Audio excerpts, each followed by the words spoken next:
Oh, okay. Okay. Hello, everybody. I don't really have this open, but I presume it's working right.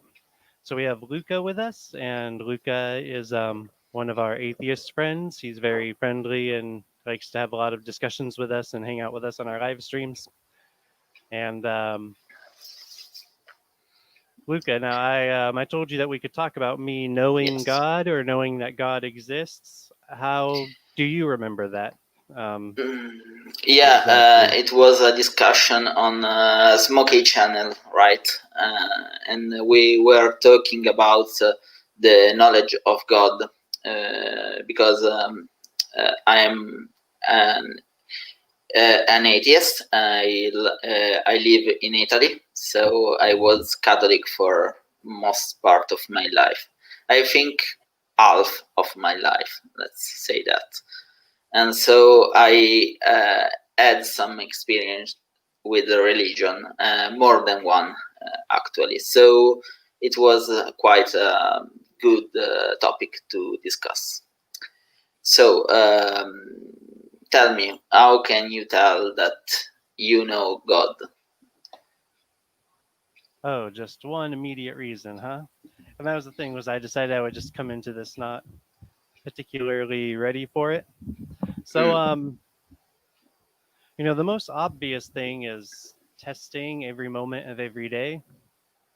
So that consistent the utter consistency of the belief and of the benefit in my life. And there was a moment when there was a time for the first 33 years of my life I didn't know how to trust my own honesty for sure. mm, And so, and I was probably right to not trust my own honesty because the deception of the devil was in me. And that might mm. sound really dramatic, but I'm just trying to put it into very few words. I'm not actually trying to be dramatic when I say that. No, no, no. I'm listening. It's quite fascinating. And there's Um, like barriers in my mind, in my mm, brain, or in how I thought in mm, order for me to continue being who I was in sin, because I knew enough about Christ that if I really let truth flow through me, I would no longer have my sin, and I wanted my sin. And so I wasn't willing to actually trust Christ and act on that trust and be obedient to Him. But then, after a lot of breakdowns in life and stuff, I came to a point where I wasn't in the way at all, and I was speaking with a friend of mine, telling her about the mhm. promises I said at the time of the universe, which is, of course, not how I would put it now, but that promise of eternal life. Mm, And at that moment, I knew that God and Christ were real, and I no longer had that like doubt system forcing me to question myself on that or to question mm. my own self honesty. I no longer like was holding on to anything that I would be dishonest with myself for. And Okay. Um I have some questions. okay.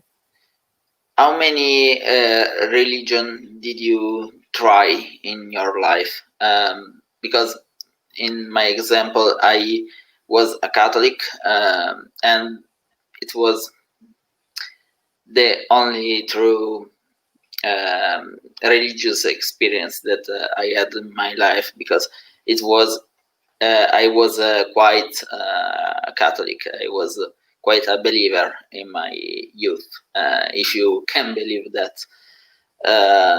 Then I try something else. I am been in the Kabbalah for not so long, I think, a year or two, and I was in that philosophy just because some friend of mine dragged me there. So I was not so convinced, but it's still an experience. And then I I did something with some Wiccan. Did you know about Kabbalah? You know something about it? You don't know nothing. Just to be clear, because I think that Wicca, it's quite a known religion. I think it's quite famous.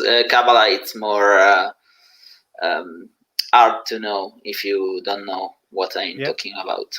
I mean, Kabbalah being sort of the a secret thing going on behind the scenes of Judaism. It's not so secret, really. It's a philosophy. It's not a secret society, nor anything. It's just a philosophy from Judea, of course. And it was quite a peculiar experience, I can tell you that. And I knew some people from Israel with that experience, so I started question these guys about the Torah and things like that, and I had some answer that were interesting.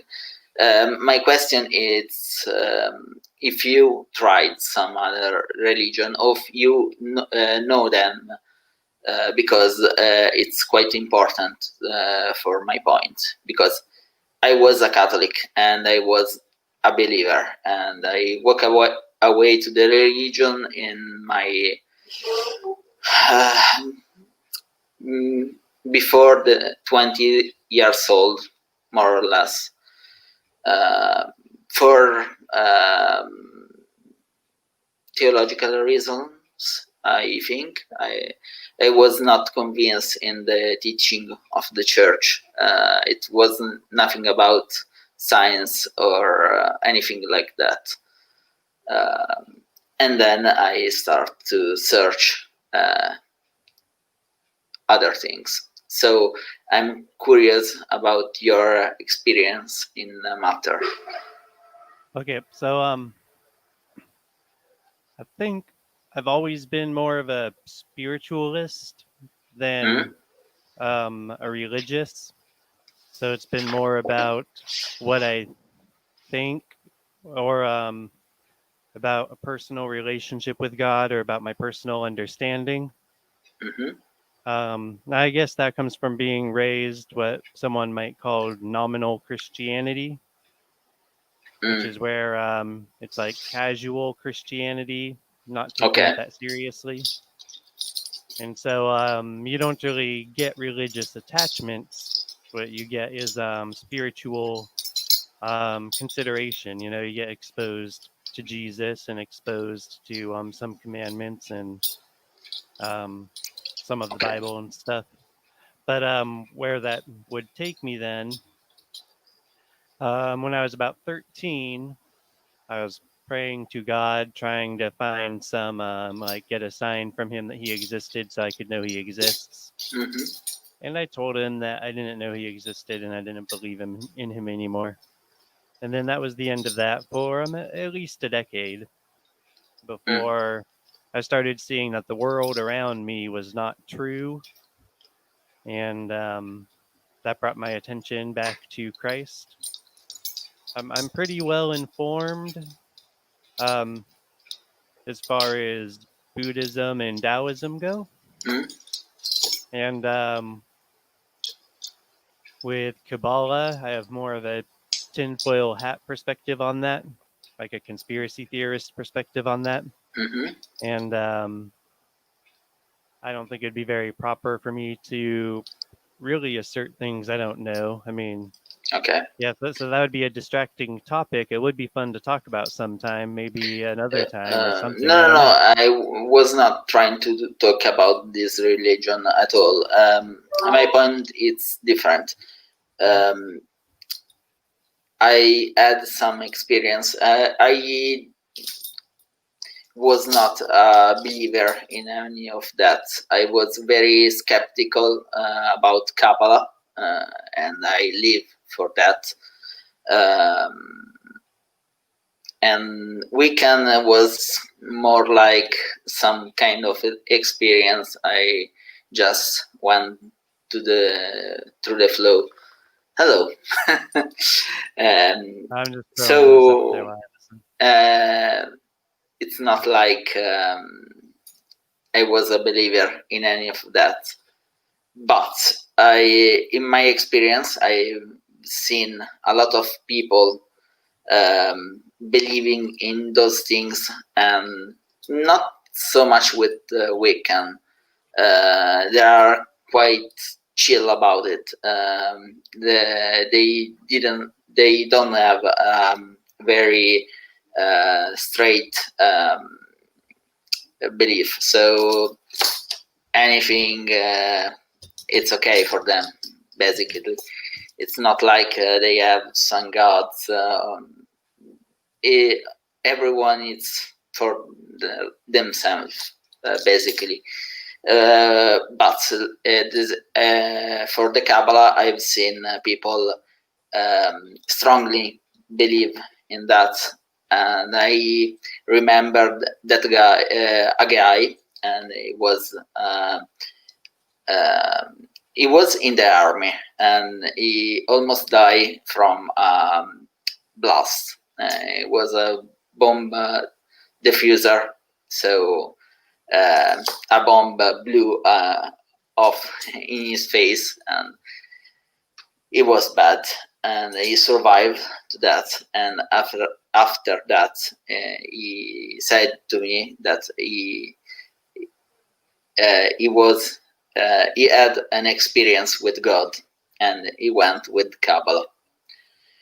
My question is, if there are so many religions and so many people that can assert with your same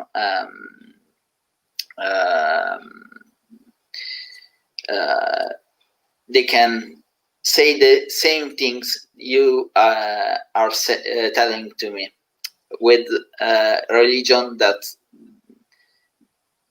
from different religion. How can you tell that you got it right? Can you understand me? If I can tell you that I knew people that strongly believes in Kabbalah, for example, and that guy was he had almost that experience, near that experience. So it was strongly into the. It was not a religion, but it was kind of a cult. So, can you tell me how you can know that you are right? Because a lot of people are believer, and they really believe in what they say. So okay, well, I have an answer. So I pulled it up here.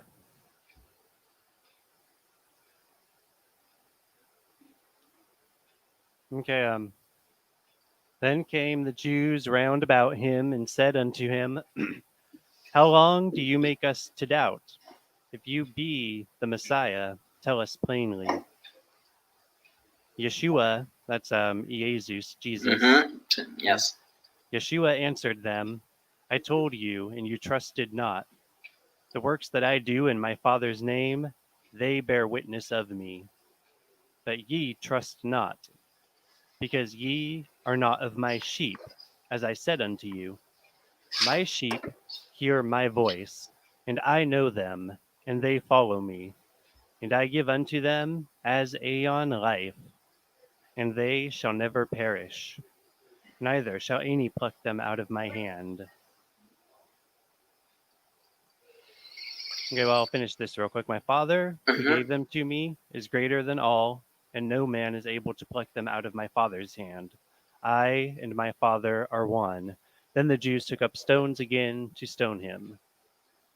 He answered them, "Many good works have I shown you from my Father.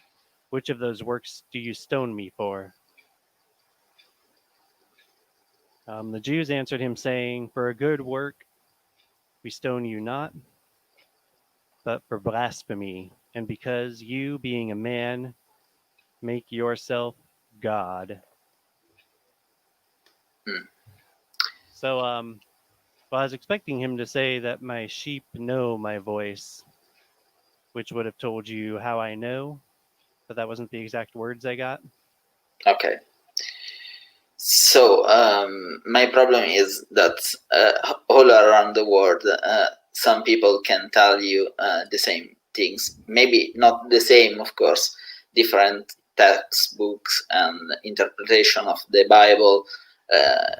Let's just look at Hebrews. Well, if I They, may read hmm? it here real Yeah. quick.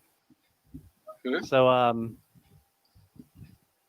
when Pilate was asking him if he's a king, Jesus answered, "My kingdom is not of this world. If my kingdom were of this world, then would my servants fight, that I should not be delivered to the Jews. But my kingdom not from here." Pilate therefore said unto him, "Are you a king then?" Jesus answered, "You say that I am a king.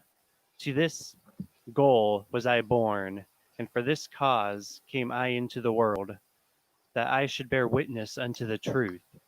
Every one that is of the truth hears my voice." And so I hear his voice, and so that's how I know.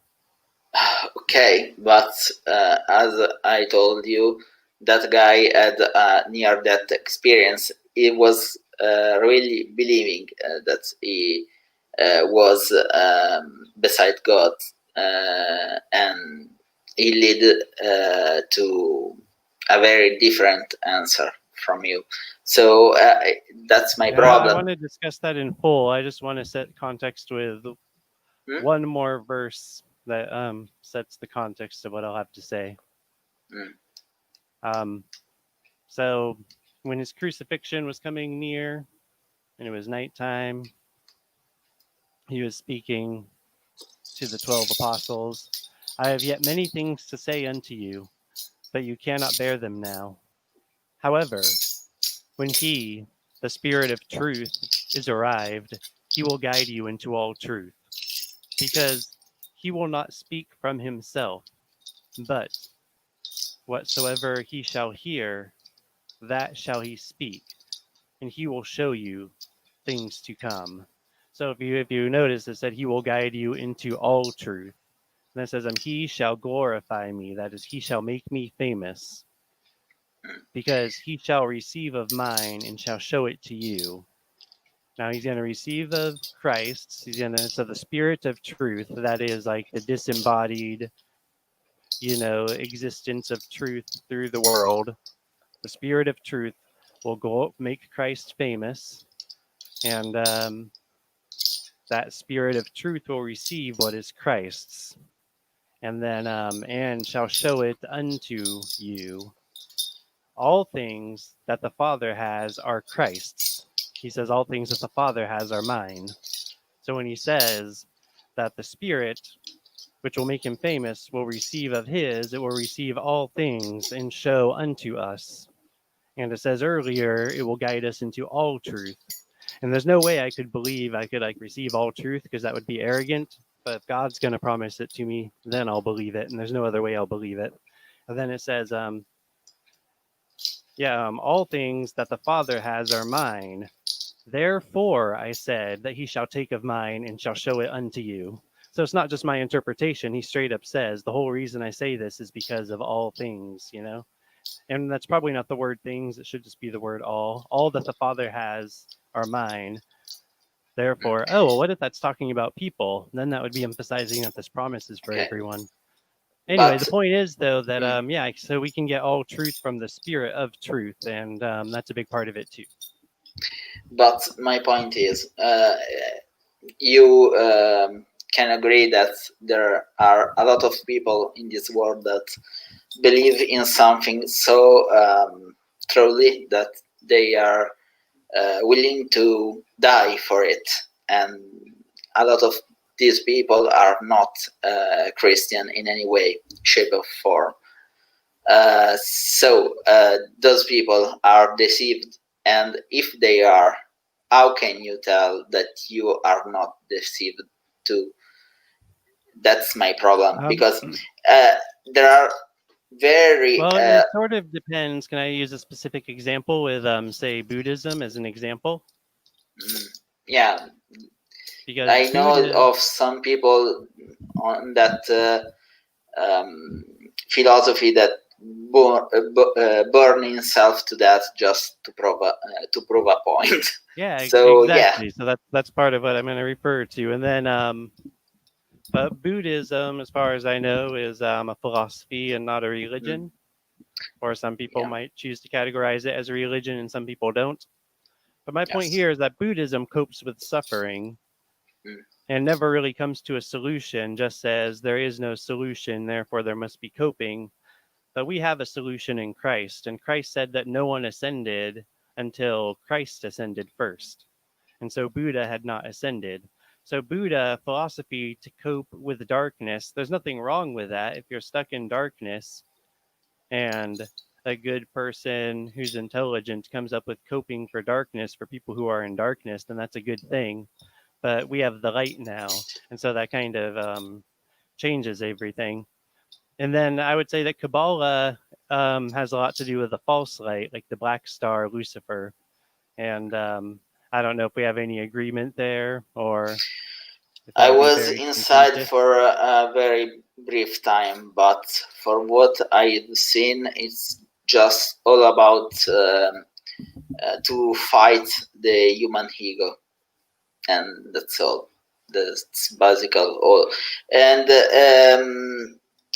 it was interesting because I talked to some people that I had some friends in Israel, so they talked to me about the Torah, and they said to me basically they were not rude. Hey, Anthony. But they said to me that basically we stole the Torah from them, and that was their book, and they were not rude. They just said that it's their book of their people, and we took it and add new things, and that's not a problem for them, but they are quite shocked about it.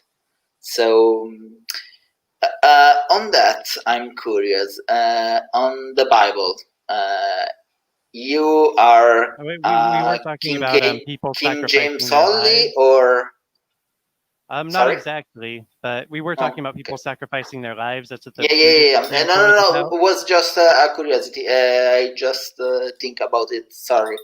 So a lot of people lose their lives.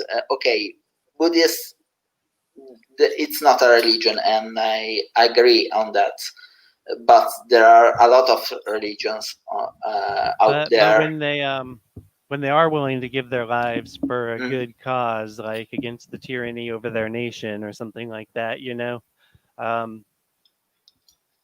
then that is what it is. There's truth and honesty in that specific case.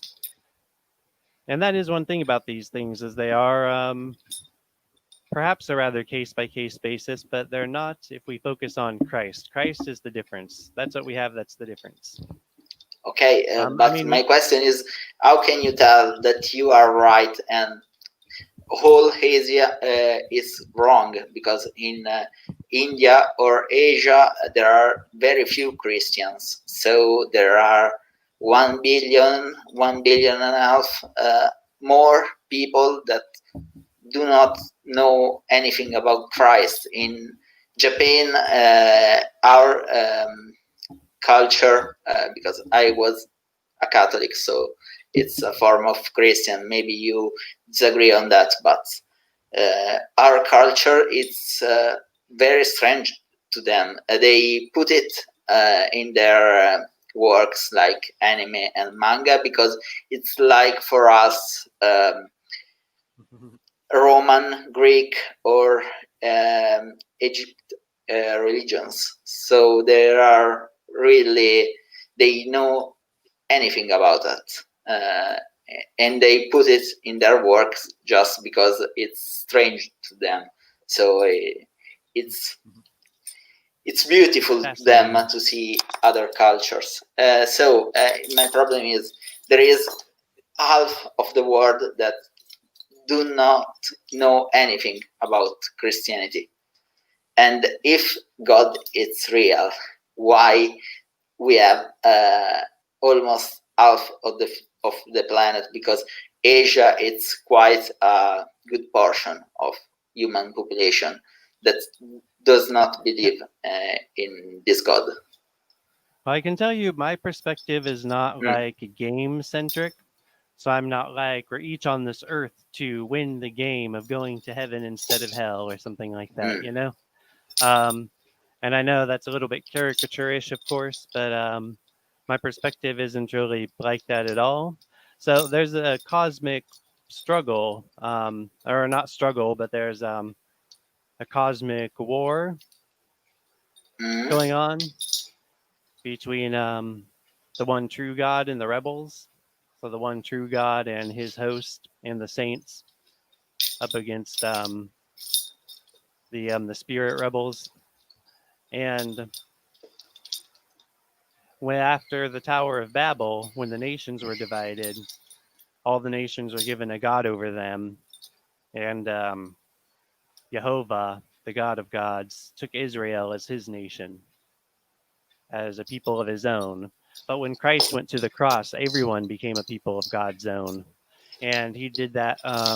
It was done at the cross, so it's not really done by us now. And it is the propitiation not only for our sins, as in me and my brethren, not only for those sins which are specifically ours, instead also for the entire world. And that's actually how it's worded in the Greek. And that's what you're asking me about King James only. No, I go a lot back to the original languages, Okay. vocab and sort of one word at a time, very vocab-ish. Like I know people who speak English as their first language, and they can have awful vocabulary, so that they use words wrong. And then there's people, but they know fluent English, they can speak it fine. So my vocabulary for the words I study is very good and careful, but I don't know Greek or Hebrew. Okay. I'm learning Greek. I'm starting to like understand Greek when I hear it. So it's starting to happen. The modern version of it or the ancient one? Because it's different. Well, if we're talking about the ancient New Testament, okay, and then there's also the Old Testament, which can the oldest renderings of that are the Greek Septuagint, okay, and the oldest Hebrew renderings we have are actually newer than that, and that gives us two different perspectives on that as well. There are some very old manuscript of the Old Testament. What was their name? The Dead Sea Scrolls. Yes. A lot of that's in Greek, but there is a good amount of that in Hebrew too. So I think the oldest we have for a complete Old Testament would be Septuagint, and then for partials, they probably both go back to the Dead Sea Scrolls as the oldest. So for partials, they'd be tied there. Okay, and what do you think about the Epic of Gilgamesh? It's correlated to the Bible, and I don't think much about it. I know the flood part's pretty similar. The rest of it, it's the part that it's not like similar. It's almost the same, and some think that the Bible basically copied that story from the epic of Gilgamesh. Okay, see, and I would just see it the other way around. That I'm not an God's expert, true so people would have I'm not. God's true people. Well, God's true people would have they would have been the envy um, of the other nations around them, and they would not have wanted to adopt and did not adopt like the pagan gods around them. That's why we still have their religion today, because they had their own steady religion. But the pagans around them, they were always intermixing their beliefs with other people's beliefs. So when they share beliefs with Israel, it's because it's their standard to adopt other people's beliefs, but it's not Israel's standard. So that kind of interpretation, I know that's a common academic interpretation, but there's no good reason to stand by it. Well, I cannot speak about it because I do not know anything. I just know that there are these kind of things going on, but I cannot speak about it. I'm a chemist. I know very little about theology in general, so I can give you my opinion. And well, if we're looking at the question of do I know God, and if we're looking at the question and discussion about whether or not I know God, yeah, then I think we should. The way to understand my perspective is to understand what's meant by light and darkness. In terms of my the problem scripture. with your perspective Yeah. is that I cannot understand how can you be sure that you are right, because I knew a lot of people that they were very uh, convinced about their belief, and they were quite different from yours. So um, Mhm. my point is that I cannot understand how can someone be sure about some kind of things.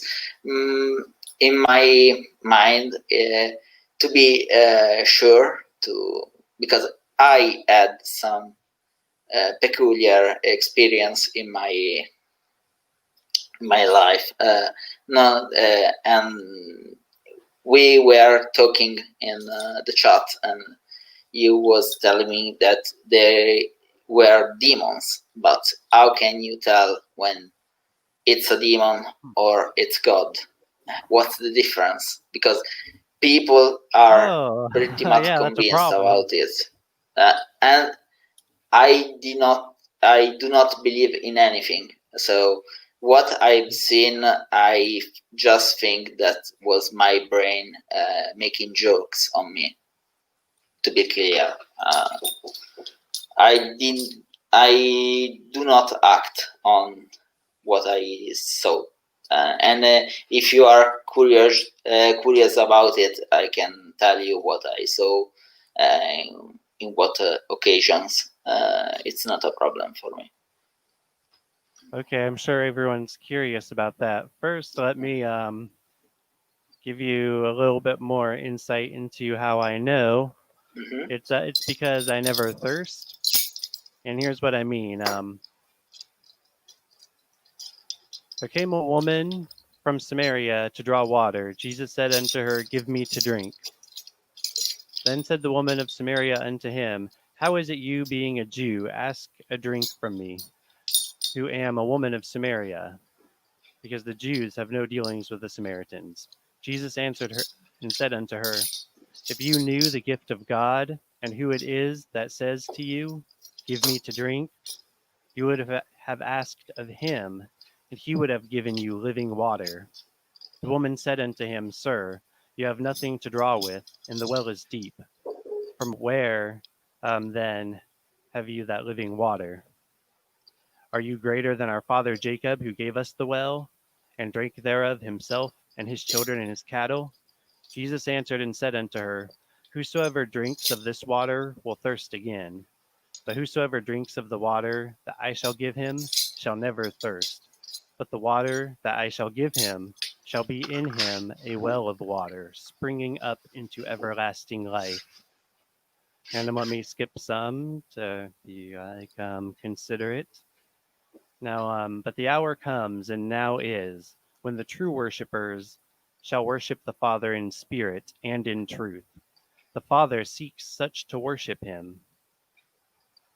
Actually, it's pretty important that I read this part real quick too. You worship you know not what. So this could be my answer to anyone from any of those religions, Luca. So check this out. Mm. You worship you know not what. We know what we worship, because salvation is from the Jews. But the hour comes, and now is, when the true worshippers shall worship the Father in spirit and in truth, because the Father seeks such to worship him. God is spirit, is a spirit, and they that Mhm. worship him must worship him in spirit and in truth. And so Okay. it's by spirit. You see, most people think that philosophy is the limit of knowledge, but it turns out that we're created by God, and God can give us further knowledge. And so spirit, the limit of knowledge, is beyond philosophy somewhere, wherever God chooses for it to be Okay. in spirit. And As the I water is was, truth. sorry. The water is truth, so it's flowing abundantly forth from me now, I know. everlasting, that I'll never thirst. I've read those verses myself. Catholics too use the same one, but my problem is if you have God in your mind. For me, you need to show that you are in contact with something else. I can give you my an experience that I had, and it was a quite strange one. I can tell you that, and I do not have any any explanation for it basically.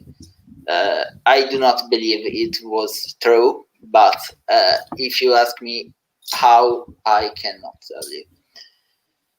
Um, the, I had some kind of nightmare for years, and they were some strange dreams that say that way. In those dreams, there was a figure, a person, and it was a tall, bald man with a suite, and it was quite. How can scary? And that man in those dreams sometimes uh, he did transform into uh, a skeleton on fire, and the fire was blue. Okay, and it was a dream of mine. When I went to Syracuse, I don't know if you know, the it's quite far away from there. It's still in Italy, but it's in Sicily. I live in the north, and I was at the in the house of some friends, and they were weekends, and there was this boy. He was pretty young, 18 years old, I think, or so. And we were meditating, and that boy saw this skeleton and told me, I saw you as the skeleton, and you were on fire, blue fire.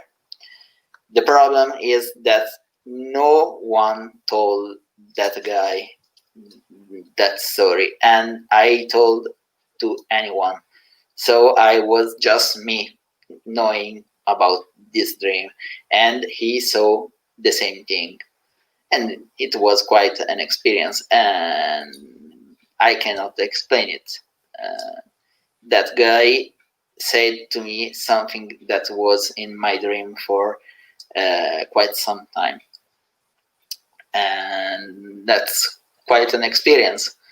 But I do not think that it's nearly enough to say that it was true. Yeah, I mean, that sounds very insightful as far as like the whole worldwide um, epidemic of evil and death, the whole business of it. Look, I mean, have you ever thought about like how the actual order of what does or does not get done by humanity is determined by money? And it's not even like we're like, let's use money to do good. It's just sort of it's market forces make the grandest decisions. And what are market forces? That we should be letting them make decisions for the responsibilities of humanity. I mean, have you ever thought about that? Yeah, but 'Cause that's what I think about when I think of your dream. But I mean, I kind of want to like stay focused on that a little bit. Like, what about market forces as the god of humanity? Like, if I sort of put it that way, humanity worships I, market forces and sacrifices the earth to it, sacrifices other humans to it. It's a pretty my intense and point deep is religion. that that guy was a Wiccan. So Yeah, but uh, my point is that the knowledge, that the fear of God is the beginning of wisdom, and that if you don't know your sin, you can't see the light of the cross. And our sin as humanity, how that relates to the insight that you have that brought you to that dream, how it relates to things how it relates to what's written in Scripture. Like I said, I'm no longer the first scared answer. about it. Uh, Well, if I may sum up something real quick. The first answer I gave yeah, you about how I know God is based on like constant testing of so many things. So you see how like this is one of those things, the state of the world as the Bible says it will be, and the world tries to deceive us into not seeing it for what it is. for Like, what I can see, the world is not so different from 2000 years ago. And I can tell you for sure because I've been in Pompeii. You know Pompeii, okay? yeah, And this city is unique because it was frozen in time by an eruption. So, shalom. Smoking is in the chat. So, I've been in that city and it's incredible. You walk in some street that was built 2000 and more years ago, and you can find the writings of people, um, even um political manifestos, if you can believe that. And the people was uh, like us. We were the same. I do not see this fallen world as you think. So I think that we are more or less the same as our ancestors, the mind at least. They were humans like us. well, They were no different. now we all belong to Christ, and so Christ was so not even there at that time. So yeah, so that is a big difference. yeah, but we were the same. I can relate to a guy I writing mean, on a wall 2000 years ago. there are things that were acceptable in Rome that are unspeakable. Like I don't want to speak them right Of now. course, It was a the very society different was world than it quite is different, today. but the people Well, those were are the the most same. important things. How can the most important things be so very different and you're trying to say it's still the same? And I mean, Culture. It's all yeah, there is. but what I'm, you see, we have the light of Christ. The rain falls on the just and the unjust alike. And he's the propitiation not only for the sins of Christians, but for the sins of the world. And so they're like the Enlightenment. Well, after the elites for 1,500 years refused to do the right thing as Christ did on the cross, they finally like sort of pretended to, and then they called themselves the Enlightenment. The Enlightenment was 2,000 years ago on the cross. That's how we know what's right to do. That's how the world doesn't get sucked into the bottomless pit of doing evil, is because we now know about the cross. Because the light is in the shines in darkness, and the darkness does not take that down. Let's say that I don't know much about the USA court system, the law system, but as my countries goes, a lot of laws are inherited from Rome. Okay, much things are changed. We no longer have slaves and so on, but we have some laws that are the same of the Rome law system, and it was quite a beautiful system too. It was not so unjust. Of course, there was a lot of things that uh, there is it's not acceptable to have slaves and so on in modern times, but it was Well, I'm talking acceptable about 2000 worse than years just. ago. I'm talking Yeah. about worse than just having slaves. Like we're not inherently. Slavery is not a sin. Kidnapping is a sin, and rape is a sin. I mean, that was the unspeakable thing that they were doing so often to their slaves that I didn't want to mention.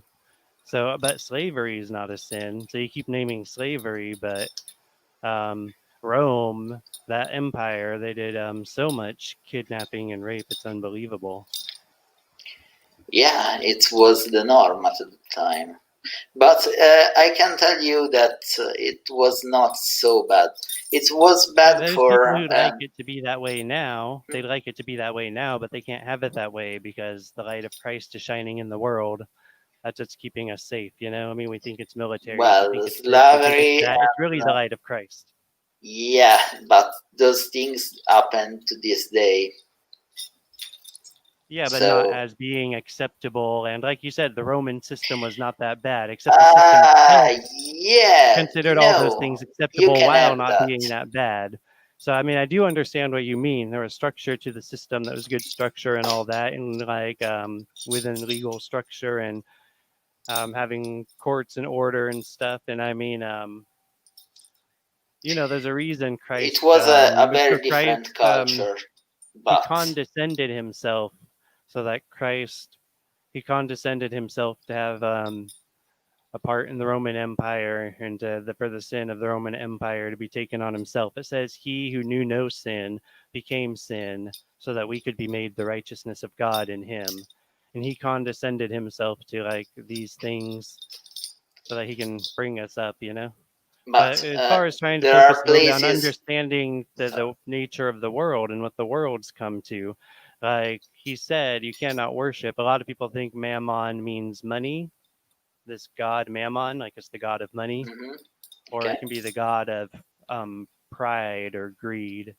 But he says that if your eye is holistic, healthy, then your whole body is full of light. But if your eye is evil, then your body is full of darkness. And if the light that is in you is darkness, then how dark is that darkness? And he says, you cannot um, worship, you cannot serve, worship, whichever word he uses. You cannot do it for both God and Mammon. you cannot serve two masters, because either you'll love the one and hate the other, or you'll cling to the one and reject the other. And so when we we have to make our decisions as humanity based on truth, not based on market forces. And on that, market forces, they are quite a big deal, but I don't think that people are slaves to money. Okay, some the first world country are quite big on that, but the world is very big place. There are places where money does not have any meaning. So the world is may I not the offer same. may I offer one specific example? Hmm? Because Any one third specific world example. country, I think that are places where money does not have very big significance. Or the North Korea, there is a communist dictatorship, so they have some different views from us, and they're pretty much isolated from the rest of the world. There are places like that. There are few of them, but you can have. Now, you see, the rod of Christ's kingdom is righteousness. That is, the rod of his kingdom is righteousness, like what is true, what is right, what is correct. And his kingdom is not of this world. That's why his servants didn't fight. I mean, you see, I'm worshiping truth so much and in so much communion with truth. I'm really trying to express to you how I know that God is true, how I know that Christ is true, how I know that I know what I know. Okay, but take as an example that kid. I do not believe in it. I think that was some kind of coincidence or some kind of phenomena that I cannot explain as for now. But if you have a religion and you told me that you have a God inside your mind, I think that you will be able to do things that other people cannot do. That kid did something that impressed me quite a lot, and I'm not a believer, so yes, I was impressed, but I think it was some kind of strange coincidence. If you have the right religion, the right God, why you cannot tell me what was my first cat name? Can you understand me? Because you can tell me any verse from the Bible you want, but yeah, truth's not trying to build that intimate, spiritual, deep connection with you through me knowing psychic things so that I can prove it as if it were a trivial point. Okay, but So if you have anytime you're trying to trivialize the question, you're really avoiding any process God would take about it. You know what I mean? So, but how can you tell if you can not show to anyone that you have really a God in your mind? What's the point? Because you can be a believer, and I can understand that because I was one, and for quite a long time. And I can tell you that you can feel God when you believe in it. well, it doesn't have anything to do with feelings.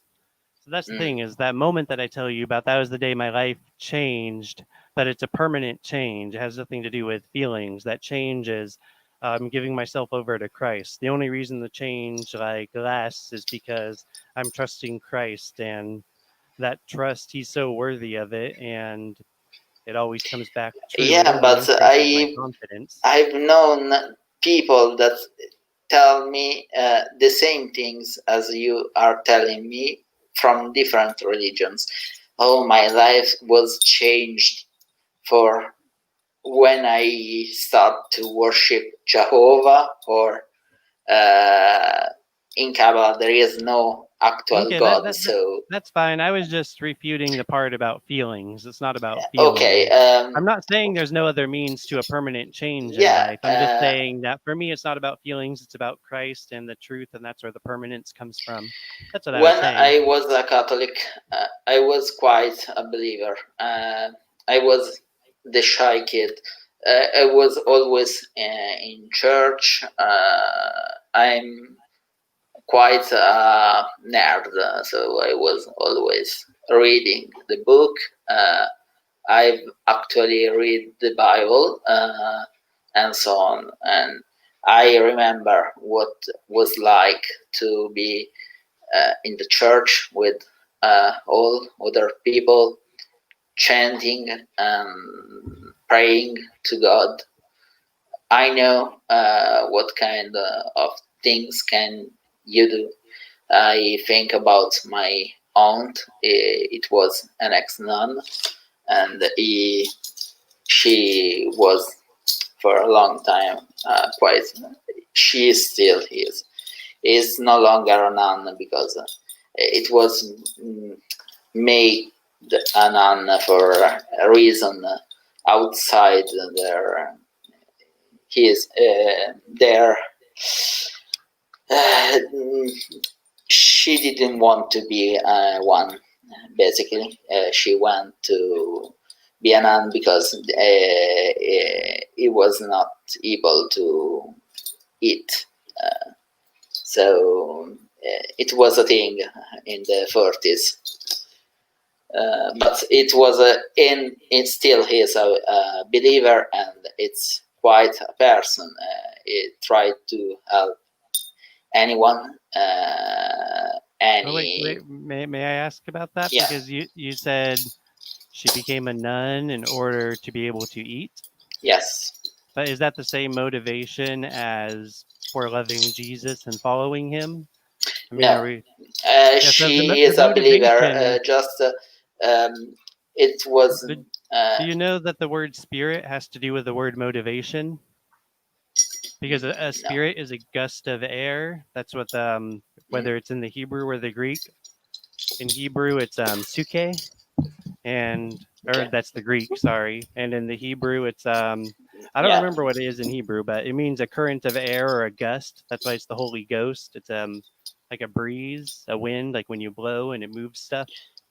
No, I want to clarify. She is quite a believer, but at the time I'm talking about Second World War times. So Mm-hmm. um, in those years, the situation in Italy was really bad, and Yeah, ruach. That's right. That's the Hebrew word. Go ahead. and so Bad in Italy. rock. Okay. So she went to be a nun because her family did not have the money to um, buy her food. So they send this girl to take the votes. But she's still a believer. Till to this day, it's um, going up and forth to uh, help nuns or other people dying. It's kind of his thing. Um, it was she was a nurse, so she dedicated all his life to save people. So yeah, I can understand that a lot of people with religion say the same thing you are telling me. I can understand that because I knew the feeling. I was the pretty boy in church. I was always there. I was always studying, and it's quite different. Of course, Catholics are quite peculiar in their studies of the Bible. I read the Bible, but it's not like that you are encouraged. You don't must. You can do it, but it's not required, basically. But I did because I'm curious.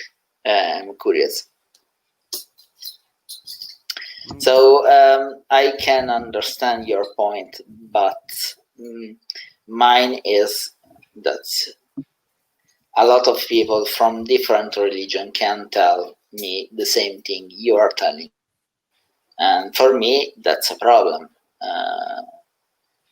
And yeah, but if you knew God, that's then my you would point. know God, and you wouldn't need someone to prove to you that they knew God. If you knew God, you'd know God. But I don't let's need just yeah. Well, what I mean is like I know that I know God, and I'm doing my best to express to you how I know that I know God. But if the time comes that you know God, then you'll know that you know God. Okay, and I'm open to it, but I cannot see how. And my problem is just that I can listen to other people from other religions, and they can tell me the same thing you are telling me. My life has changed.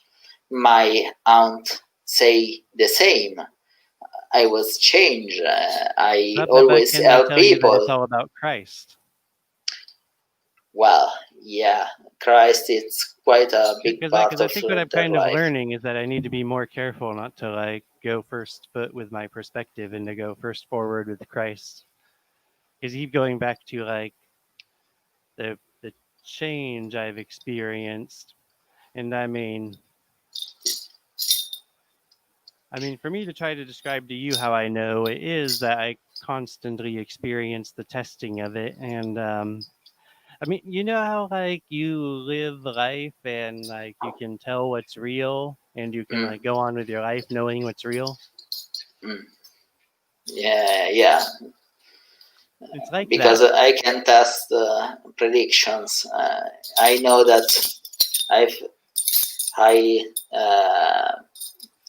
left these keys, they will fall into the floor. I know that So like I when I'm yes. yeah when I'm telling you like how I know, it's like that. But then Yeah, but how can you yeah, tell but that but the, it's the not? assurance is really Christ. Like Christ is what's so convincing. He's the evidence. You know, he said that if he be lifted up, he will draw all toward himself. That if he Yeah, be lifted but up like the serpent in the wilderness. Do you know the story of the serpent how in the can you wilderness? tell that it's not your brain? How Because can I? your brain, Well, it's your the word. things that brains do have like there's like preeminence to them. So or like if I were to, for instance, if that moment of truth flowing through me, if that were to be like a delusion of being born again, I first would have had to have some concept that born again's a thing that can happen that I might want to delude myself into, I literally knew nothing about being born again. Um, the last time I'd heard the term was when I was in like junior high, like 20 years earlier. And I asked my mom what it was, and she's like, those are like crazy Christians, you know. Okay. And so I thought it was a denomination. You know, like how we have Baptists and Methodists, and But there's different denominations. what So I had no are you idea what it telling? was to delude myself. So I mean, that's just one premise on one matter. I mean, it would take time to dissect the whole thing like that, but the whole thing is consistent like that. Yeah, but it's There's not nowhere like for it to come from for me to imagine it or something. it's not like that you know something more. Uh, Okay, so what about Yeshua? I'm not uh, trying to distract you. I'm just putting these up for the no, crowd. no, no, no. I was reading too, but um, it's Well, I kind think of he's shouting at me that I should be talking about Yeshua more. okay. So no, yeah. My problem is that almost every religion has some kind of experience like the one you are telling me. So it's it's quite a problem for me. Mm, I can understand that your life can change, but there are people that Yeah, but it have. is all about Christ. Yeah, but if someone change, uh, it's a very good person, help the others and do everything possible to aid them and be a good guy, basically. But it's not a Christian. What will you think about it? Because there are instances of this kind of people, and I think that even in the old times, even in Rome, people there were good peoples. Sure, the culture was different, but you can Yeah, I read mean, these people thoughts and you can relate them. yeah, you And know, I mean, it's whatever Lord Jesus decides, and I'm kind of inclined towards universalism, giving some of the passages about him being the propitiation for everybody, and what the nature of his judgment is, and the nature of the discussions of his judgment as being things like pruning, like you prune a tree you keep for a garden, you don't like, and then you cut things off and cast those things that are not fit into the fire. And people always think that that's people. Maybe at times it could be people too, but there's definitely no eternal torture. But Christ's sacrifice is for everlasting. So that means that when he raises the living and the dead, well, for instance, let's say my body were to die later today, I would okay, still be alive, but my body would be dead. I'm a living okay. person. I have eternal life. I read to you a couple times where Christ mentioned that they will live forever and never perish. Well, I But hope that's true. just real quick, because then there's people who are still dead right now. They're dead in their sins, even though their body is alive. And so if someone dies in their sins, that's a dead person. If my body dies, that's a living person. And God's going to raise both the living and the dead unto judgment. The judgment of who? Well, the one whose name is Jehovah is salvation, or Okay. salvation of Jehovah. And, maybe I could Tell me one thing. How read you can something you that's tell the geared that difference? direction. How How can I can what? you Tell tell the the difference? difference? Oh, it's like telling the difference between nighttime and daytime. Yeah, but Yeah. let's be. Uh, Well, let's spiritually, pretend he that makes God I was obvious. not telling you that I'm an atheist. How can you tell that I'm dead inside and you are not? Oh, I mean, I can't really tell that about you. I can tell the difference with me because Yeah, but I have. my problem is that if there It's like, is really a difference beside you, because you, it's only you. Personal experience are quite a strong thing, and I share to you some well, of is it mine. only me? Is it anybody in chat? Can I put something on the screen for Luca?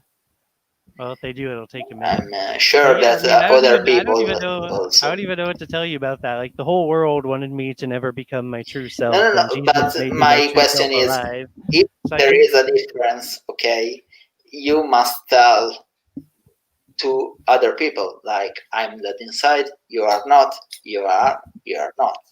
If you cannot, it's just a personal experience. So I cannot argue with what you well, feel is. Christ is the focus, though, and that's not a personal experience. He's the most famous person who ever lived.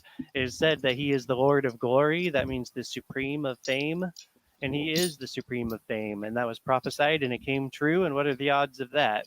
And so it's like no matter where we dig into it, it's like, you see, I don't test my God, but for you who don't believe, it's useful for you to know how much my God makes sense. Like, you can test into my God anywhere, anytime, all over the place. My God's bulletproof. No other God is bulletproof. You want to know what the difference is? Christ is the truth. And when you have the truth, you can, like, win all the things. That's what the spirit of truth is. The spirit of truth, power of reality. You do things according to reality, you're empowered, right? But it's like, Yeah, but but Christ is even that with truth. the, He made the truth obvious, the deepest truth, so that we could, like, even if we have slaves, we are not going to kidnap to have them, and we're not going to rape them. It's like so but that we get it's like not our ethics so straight. obvious. Sorry, it's not so easy to No, it's tell okay. which. I kind of badgered you there. You can breathe for a second. I'm sorry. No, no, no, don't worry. But it's if this is true, it's obvious for everyone. Why it's not obvious to me? Because it's not. Uh, I know that a lot of people think that uh, atheists want to sin, but I'm quite chill guy. I did not. I'm not having Well, a well, can life we of get to that sin. I specific? can tell you that it's quite What about that boring. specific example I wanted to bring up earlier? I didn't get to bring it up about the worship of money in Indonesia. I know this seems like it has nothing to do with you, but just bear with me for a second. Yeah, In it's the the Indonesian problem. rain, the Indonesian rainforest, they cut it down. Orangutans are like pests to them, and they kill them heartlessly. That's just one example. I mean, really, they kill anything that's in the rainforest that's in their way, so that they can grow for palm oil and palm kernel oil. And why do they keep tearing more down? Well, the only reason the palm kernel oil market exists is because palm oil is inexpensive. Well, why is it inexpensive? Because they're selling off these rainforests as if they're not worth anything. Why? Because they need money to survive in the way that this I economy can, structure is. yeah, I but mean, do you see I what this is? think What I that. Well, if I can finish my Sorry, sentence real quick, you're almost sorry. there. Because like this is what I mean by like the worst humanity worshiping money at cost. Examples like this. Now I avoid palm oil almost entirely in anything I buy that I can read the ingredients on, and I'm like, that's sin right there, right? And I don't know very many atheists who are saying anything against that, even or who really You like are ill informed. who put I know pretty much a lot of atheist people that are against those things. yeah, and that is true. There are plenty of people who are against the palm oil thing, No, no, but no. Atheists too. It's not something that well, when I it's say people in from. generalized, I include atheists in that. But what I really mean is just like it's not to the point that we've stopped worshiping market. Market is still what makes the decisions, not truth. That's my point about No, no, worshiping no. market. I know at least in my direct experience, one girl that Well, it's an do you atheist know and it? Do you it's. know anyone who's died who was close to you? Hmm? Do you know Yeah. anyone who was close to you who's died? So, well, I mean, Uh, what do you think about how when? serious? Well, what do you think about how serious even one atrocity is? And we have all these atrocities. And Christ wouldn't have it this way. All we have to do is follow him. It's that easy. Uh, I cannot understand. Of course, I've lost someone, and I'm into the So do you process know to what an lose other atrocity is? people. Do you know what the Sorry? word atrocity? Do you know what the word atrocity means? Yes. Yeah, so like because I know when my brother died, I mean this is a long time ago, but when he died, I really understood the value of a single life in a more intimate way, and I always carried that into my empathy for the single lives of others. And then that's carried through to other empathies where people didn't even die, but there's things going on. And it's just like there's so much atrocity going on, and it really does matter so much. And I mean, I can't speak for other Christians, I can't speak for anyone, but I know that because of Christ, I'm ready to like really do my part if we're all ready to do our part. And that's because of Christ. All we have to do is follow him to save all of this. I I really want to help people too, and Christ has nothing to do with it. I lost people too. I, of course, family members. A lot of people died here for the bear virus, of course. Uh, Almost no one that I knew, but some I knew them. So yes, I know what doesn't it mean, and in this time it's worse. I don't know if you know what was the situation up here, but it was bad, but really bad. In northern Italy for coronavirus. Yes, Yeah, twice as bad as just about anywhere else, right? yeah, At least at the time that I checked yeah. it, which It is a while was back. really bad, so bad that the army got involved. So too many death to the simple Red Cross to handle. So they called the army to burn the corpses. They were the situation got so bad that people cannot even see their dear ones. When they died, they just burn them and give the family the ashes. And it's a big thing for us because it's tradition to bury bury our dead uh, for religion's purpose. So it was quite a shock for a lot of people. So yeah, I know these kind of things, and I really want to help people, but Christ has no part in it. When you got to my point, you help people because other people are like you, are fellow humans. So you know how it's like to suffer, and you don't want to make people suffer anymore. It's kind of my point. Yeah, and So I wanted to help people before I was Christian, but I yeah, couldn't. I was especially despicable though, so I mean that's just me. I can tell you that it's not something that you can do when you are Christian. You can help people That's the too thing is, when you are atheist. those who So hear the truth hear His voice, and so what happens if we have a world where people don't hear the truth? it will be still a word. I uh, I cannot tell you anything else. I can I'm just help people. Of responding. course, I cannot tell them your dear one it's in a better place because I do not believe in that. But I can help people uh, to get better. I can. I think about a friend of mine. He lost his mother, his brother, and and he will die too. Let's say that. And I'm here for him And what I can do for him, I can make him feel better, staying with him.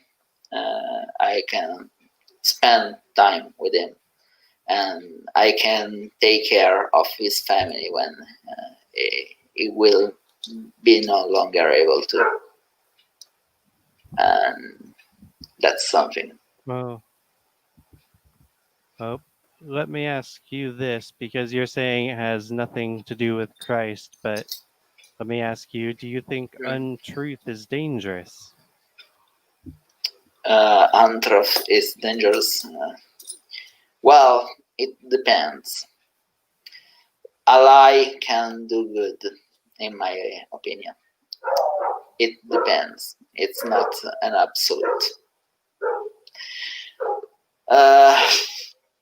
Let's What just about in think. the core Yeah, values? What about in the core values that run the kingdoms of our globalized postmodern world? So in the I core do not values, if think there's that. untruth there. I don't think that there is something that is global to universal, because I think that people have different values. We can agree with a lot of things because we are humans after all, but I do not think that morality is an absolute. On lying, I think that's something. It's a good thing to do. Uh, Well, logic has a lot to do with proving things, right? yeah, So we can't really deny logic exists.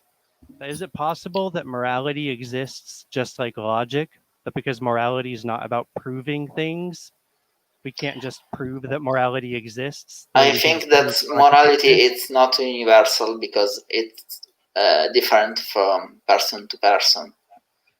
Uh, I mean, when let's we just let think morality about be different stealing. from person. Let's give you an example. Let's just think about stealing. For me and you, stealing it's wrong. I work hard for what I have. So if someone came and stole uh, that thing to me, I will be sad, angry, maybe more. I think you can agree on that, okay? But let's think about someone can was dying uh, from starvation. If he stole something, it's wrong to do so. I cannot say that there is. That's not I can different. tell you that maybe he can do something else, but if there is no other choice, I what agree with your will you do? example. I don't think you're applying your example right, because you're not talking about because he's a different person with different thoughts. You're talking about because he's in a different situation. You see, Yeah, Christ tells us to have priorities about the law. And so, like, yeah, if it was really that I had to steal to save a human life, I had to steal an object and it would just impact money somewhere or something. I mean, I would certainly steal the object to save the life, because okay. we And go by weightier matters of the law first. But yeah, people do not agree on morality. oh yeah, my point is that you listed a different situation. It didn't have to do with the people thinking differently. Once we get to where morality is subjective, we can come up with like really horror show examples. And I don't really want to like go through the cliche. I have to bring up some absurd example of how horrible things can be in subjective morality. I mean, is that really the direction that you're like okay with? Is that whole direction of things? We can go to any direction. I'm not well versed on the topic, but I can give you my. Okay, well, like cannibalism. Um, what about like living on one island and making war with another island to inflate your own ego, and then you know when you see your enemy, you stick your tongue out at them as a way of saying you're going to eat them, and then after you win, you eat them. as a way of like enjoying, the blood one as a drug, the blood that's in the human flesh as like a drug, and also indulging in the ego of the whole thing of having been the dominant one. And then like that's your value system, is that you do that. And it was the same Well, value system at the opposing island. They live the same way. And that's like, I think that's quite cruel to kill someone and eat them, but there are population that do so, and they find it right, and oh, some well, other sorry, but let eat me. their dead to remember them. You can tell them that's wrong.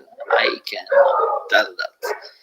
Well, I'd really I'm not agreeing with them, of course, but You're not agreeing, but I have a question for you because you yeah, said that you think it's cruel, but yeah. I want to know, are you correct in thinking it's cruel? Maybe I am, maybe I'm not. I'm not one of these people. I do not know what they are You see, this thinking. is exactly what Christ wants My to save thinking humanity is from. that it's moral to reduce suffering, and it's immoral to increase the suffering of someone. Oh, hold on. Before we're too distracted, I mean, we just Mm. had you justifying that like cannibalism war for the motivation of ego and dominance. And that's exactly what Christ wants to save humanity from, is being in a state of thinking that things can slip back to that, and that somehow it's just a different place, like of not knowing the truth, You don't know. You don't get that, like it's true that that sort of like ego dominance values itself is worthless, and like ingesting blood, human blood as a drug, is a really bad addiction to have. It's very harmful and hurtful to people. And like, I mean, we could go on and on about, but it really is wrong. That's the truth Christ wants to just. Have you ever? Um, Now I really got to focus on this. That's the light in the yeah, yeah, darkness. yeah. That's what it's all I about. found that. Have you Well, ever? Uh, Luca, like yeah, we reached the pinnacle of what this discussion is. It's about yeah. this. Okay. So, Have you ever been in proximity to a huge amount of blood? Uh, I have.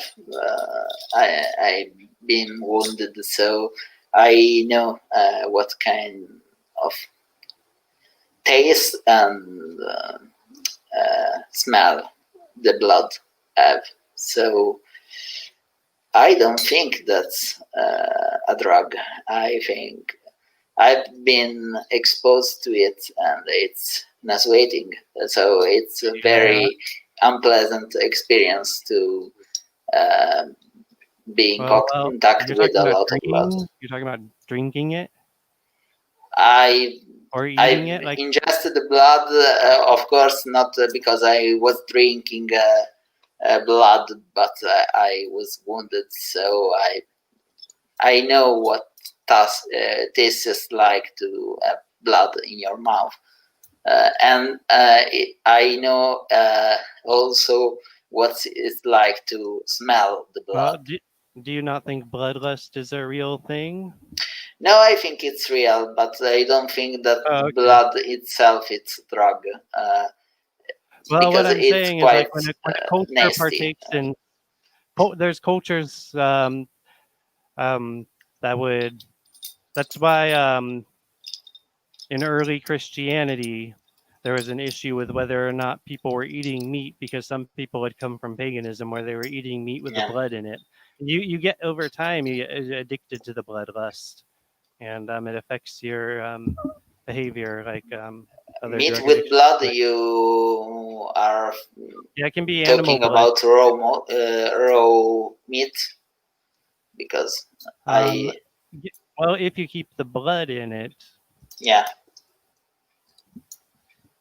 I I guess. I've eaten here it's called al sangue, at blood, so it's Well, meat I wouldn't. not I cooked don't recommend it. enough. and it's quite delicious. I can tell you So that. you're just saying meat that without being cooked much? Because usually the blood would have been drained from that. There's pink stuff in it that's There is called, blood. There is blood okay, inside. in this case, When you cut the meat, you can see some blood spilling out. Not much, but yeah, you can see that. I oh, don't know if you're a chemist, so you're not about to mix up blood with I'm trying to remember what it's called, but the stuff that's in like beef when you don't cook it. and there is a plate Yeah, from you're southern not gonna, Italy. yeah, you're not going to mix up blood and hemoglobin then, right? Because you're a chemist. No, Hemoglobin. no. There is blood, and I know for a fact that there is a plate from southern Italy that it's made from the blood of pig. Yeah, we use blood in our cuisine. Not much here in the north. In the southern Italy, it's quite common to do so. Yeah, I'm pretty sure about it. The plate name is sanguinaccio,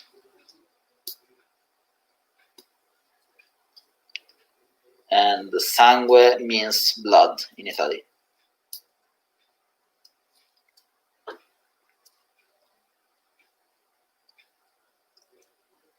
Nicholas? Okay, it Okay. looks like I'm back. You're back too now. Okay. Yeah. Cool. Well, it recovered just fine as soon as my internet was reconnected again. Okay. So hopefully we'll get that fixed. It's been cutting out some ever since they hooked up the fiber Uh, optic. were you listening?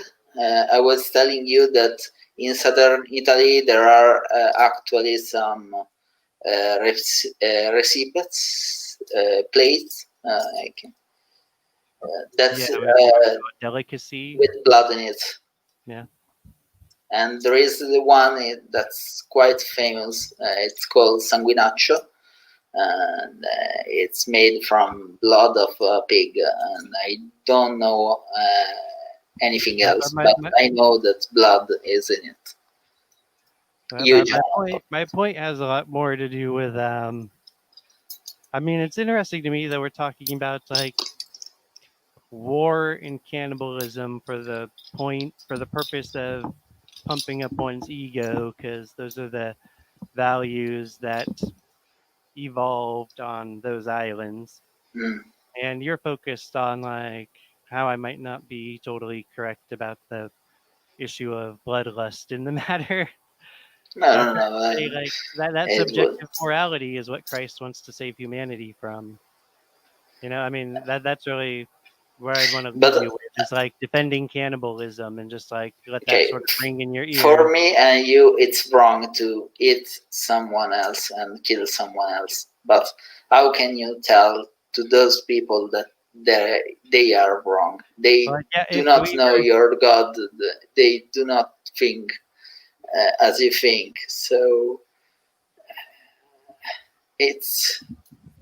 I mean, if we were in a debate right now, I would state that I want the record to note that my interlocutor is justifying cannibalism as part of his case, and I would leave it at that.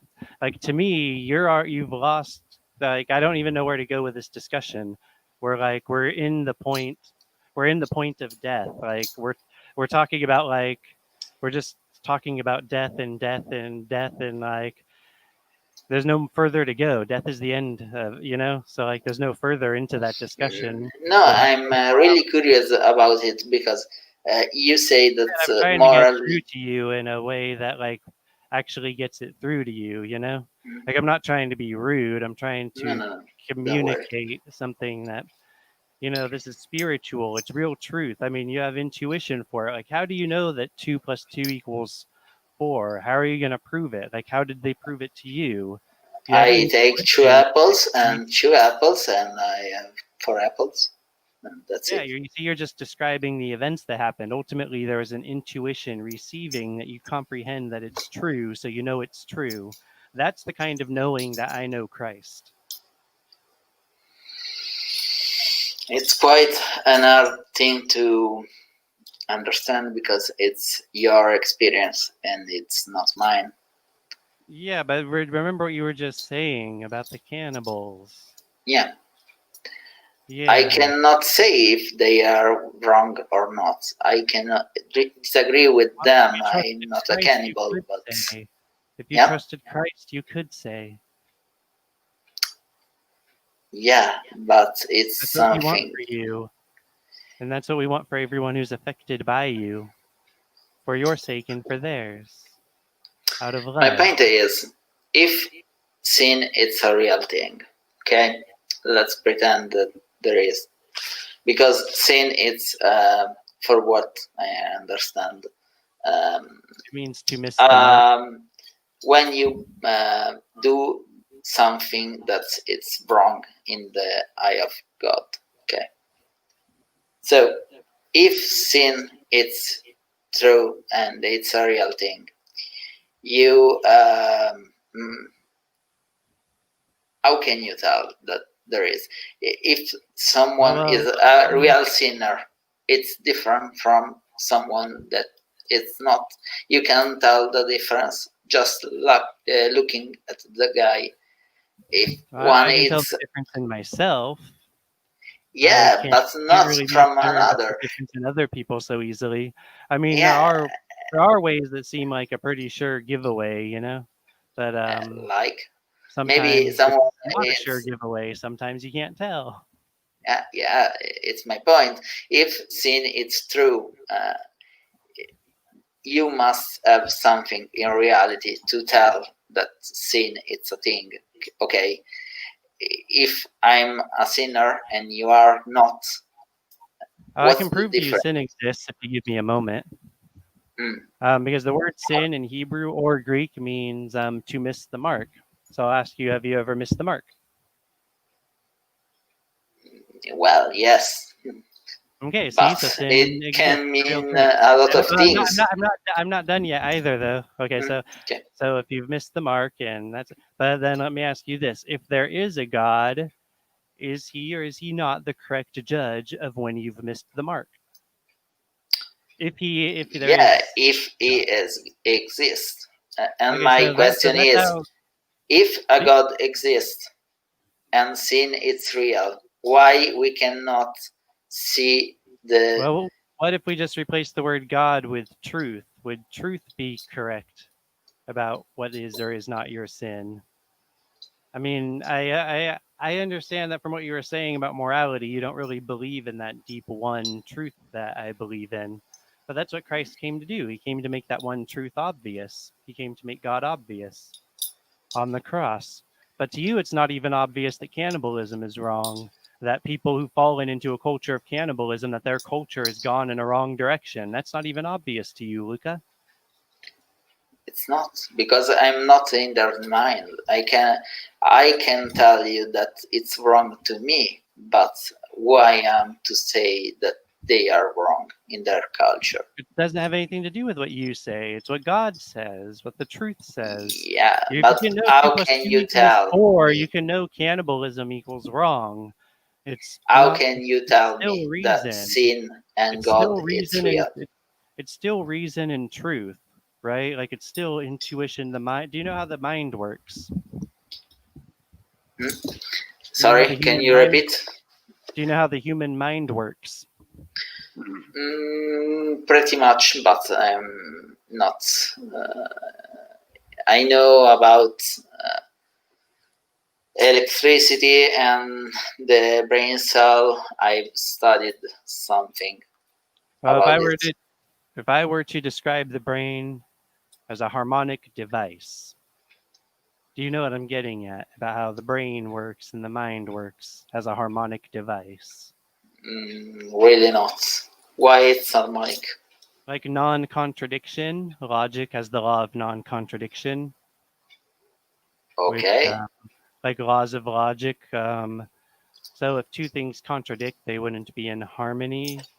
Well, do you know what Mm, harmony means? It's a music word, of course. Pretty much, yes. Yeah. When the two frequencies of music sound good Yeah. together, and that's based on the fractions of the intervals of their waves being a good fit together. Yeah. Um, and Constructive so interaction. there's good fit in logic and there's good fit in reason. And when we're little babies, we see everything blurred and scrambled. And I don't even know like how messed up my eyes might be because my brain corrects what's messed up about my eyes, you know? Mm-hmm. But Yeah. the baby learns that through intuition, through like bodily, brainily, like all this intuition, right? And like Mm. someday you're just going to give up on using your intuition to do your best thinking. And now you think cannibalism might be wrong or might be right. There is a good point on there. If you take a baby and leave that baby in a jungle, what this baby will become? Well, it'll die unless it's raised by wolves. But I don't know if Now, there's there wolves are in the instances jungle. of babies surviving to adulthood into the wild. Yeah, So, the only ones I know of, they're raised by wolves. no, no, no, no. There are examples even in the tropical jungle. What Okay, when will you say become believe of that a a baby, baby you're talking about a left alone? pre-toddler, like not even a toddler yet, a baby. Okay, toddler maybe not, but let's talk You're about talking a about a very child. little child. A Okay, yeah, toddler. because in English, a baby means like so young. Like Oh, we have okay, okay, baby, then toddler, then child. okay, okay. So I So was confused. let's talk about a child. Okay, but one that cannot speak and he does not know anything about uh, I mean, culture well, and once the religion. child reaches 5 years old, they're not learning in the same way I was talking about earlier. Yeah. Because I was talking about like intuitive intelligence. Because it seems like you're disregarding intuitive intelligence, even though, like, as a baby, your entire foundation of awareness came from your intuitive intelligence. But Okay, but now you're asking for proof for things that should be intuitive. my point is, if you left a child in the wild, it will become a beast practically. If God is real and it's inside you, why this child cannot become a normal human being Well, I like did me agree and with you? yeah, I did agree with you that circumstances can change morality within context.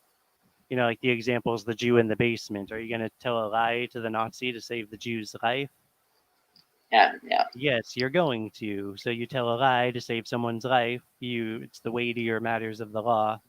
And so, But aside from that, if you have a God inside your head, and it's true for every man in this world, why a child cannot learn to speak in the oh wild? yeah, Because it will he's in. be quite a proof of the existence of something.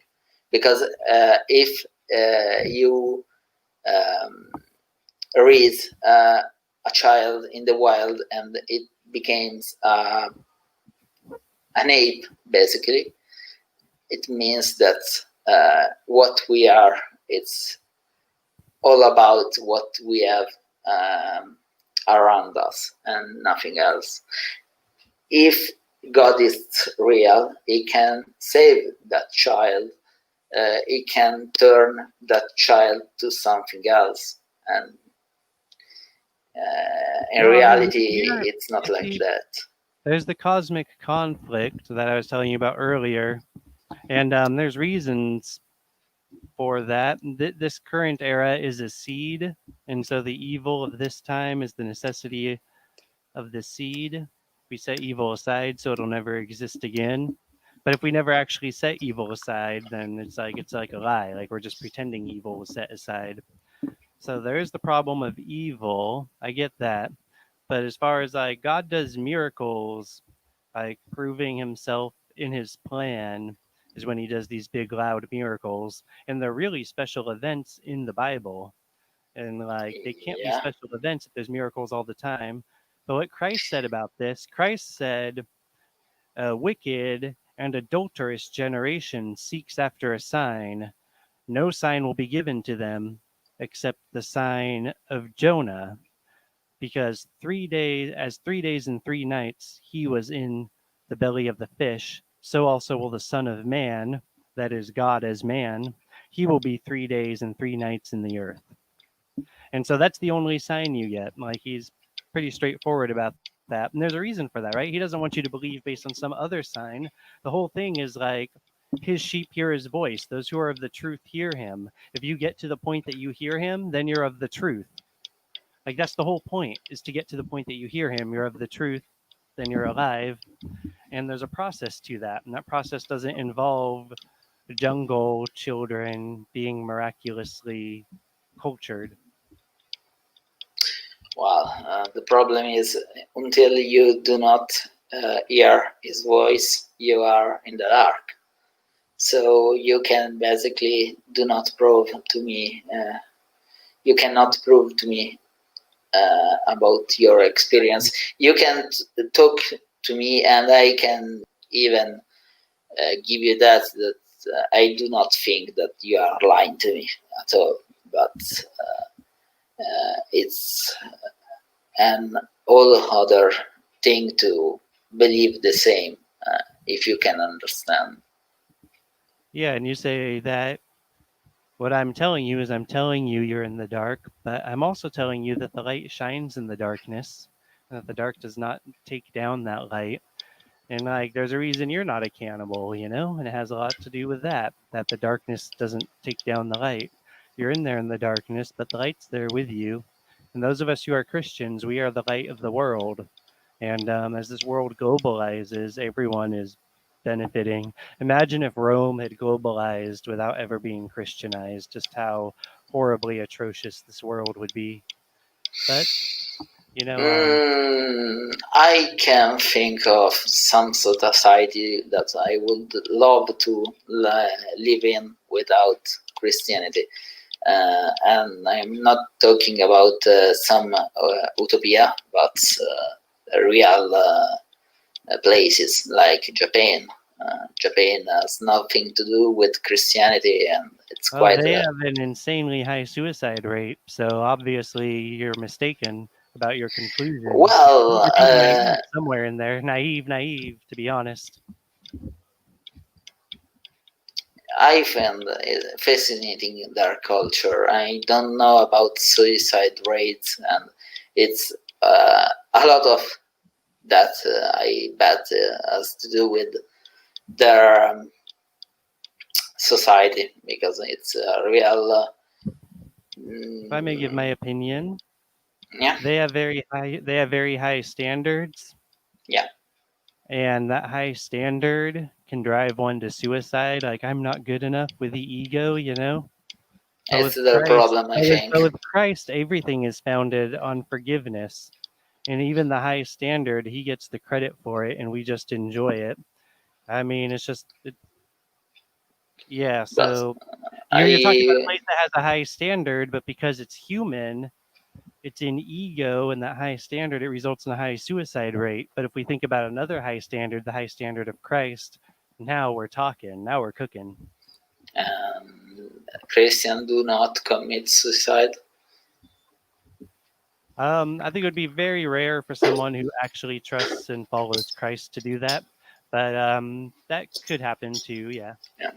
So for sure, Japan has its problem, but I would love to visit that country, and I will for sure. Um, and I would love to live there, at least try, but I don't think that I will never. It's too difficult for me to do, but it's quite fascinating society for me, and I can think about even Islam before the modern times. They were more modern than us Europeans, and it was quite a good society. It was ruined. Now it's quite in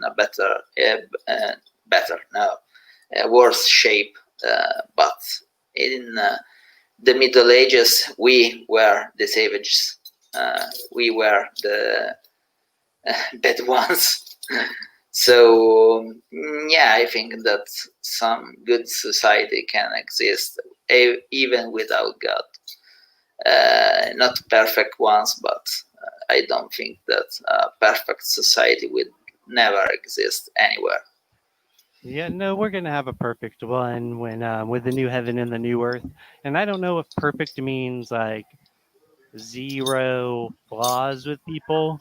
I think it's very possible that people will still have some flaws, but they'll grow out of them, and eventually will it'll it'll basically be like flawless by any standard we can imagine. And so it's like the kingdom being perfect and a lot of the people being perfect in the kingdom. I think we can do a lot of good for those who are not perfect, and there's probably going to be a lot of that going on for some centuries. You know.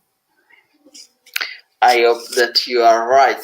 But Yeah, and I think Christ has your back, and I got your back. As part of His kingdom. And but I don't know. I mean, you're shaming your king, and I mean, I used to be a different person, and that person died and will never exist again. And Luca, you're a person who's gonna die and never exist again. And I just really hope there's a true you in there. I mean, I tend to think everybody has a true them, and that everyone has a salvation for them based on some of the stuff in the Bible that sounds a lot like, every knee will bow, every tongue will confess, surely will say, in Jehovah is my strength.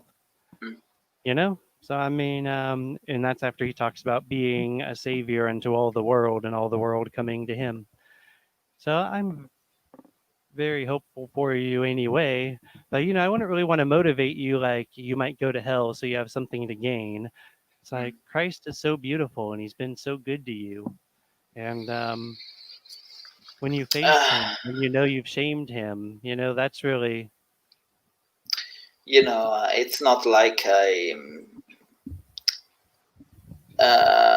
hate God or anything. I just do not believe in it. I listen to some people telling me that I hate God and so on, but it's not like that. My life it's quite a pretty happy one. I cannot uh, say anything about it. I think I have an idea of what sin you might be wanting to hold on to. That's the Okay. lack of judgment. The lack of a judgment, as in the lack of assessing or discerning. Like when you Mm, judge something, you're checking, you like judge it for what it is. Like a judge can give up a scorecard from 1 to 10, right? The lack of judgment. You didn't want to judge the cannibals, for instance. Like that's really sinful to be okay with that, but you want your mind to have those things available. You're concerned you'll be disrespecting persons if you respect God, and God says that God is no respecter of persons. But I that's I think think that I will stop them if I'm able to. But as for now, I cannot, as a human being, I cannot tell someone that they were wrong. I think they are, and I, if I can do anything about it, and I cannot, I will. But uh, as of um, I want you to have the confidence to know that like that's the conscience God gave you. And what I mean by that is I don't mean to press the Christian God, but just what does God mean? God is the truth. And the truth, you have this intuition of truth that you'd like to stop it if it was like in your presence and up to you to stop it. But the reason you'd like to stop it is because you're right, because that lines up with Christ and he's the truth. And that's what I'd want to encourage you in. let's talk about. There is an Iceland. I think it's in India. I'm not sure about it. With a population of primitive people, they do not want anything.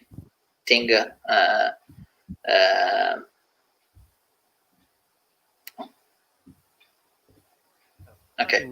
I'm here. It's just really hot. Okay, sorry. This population try to kill anyone that gets on their island. It's wrong for us to go there and submit those people and impose our moral standard to them, or it's right to us to leave them alone if they do not want anything to do with us. Are you asking me which is my opinion?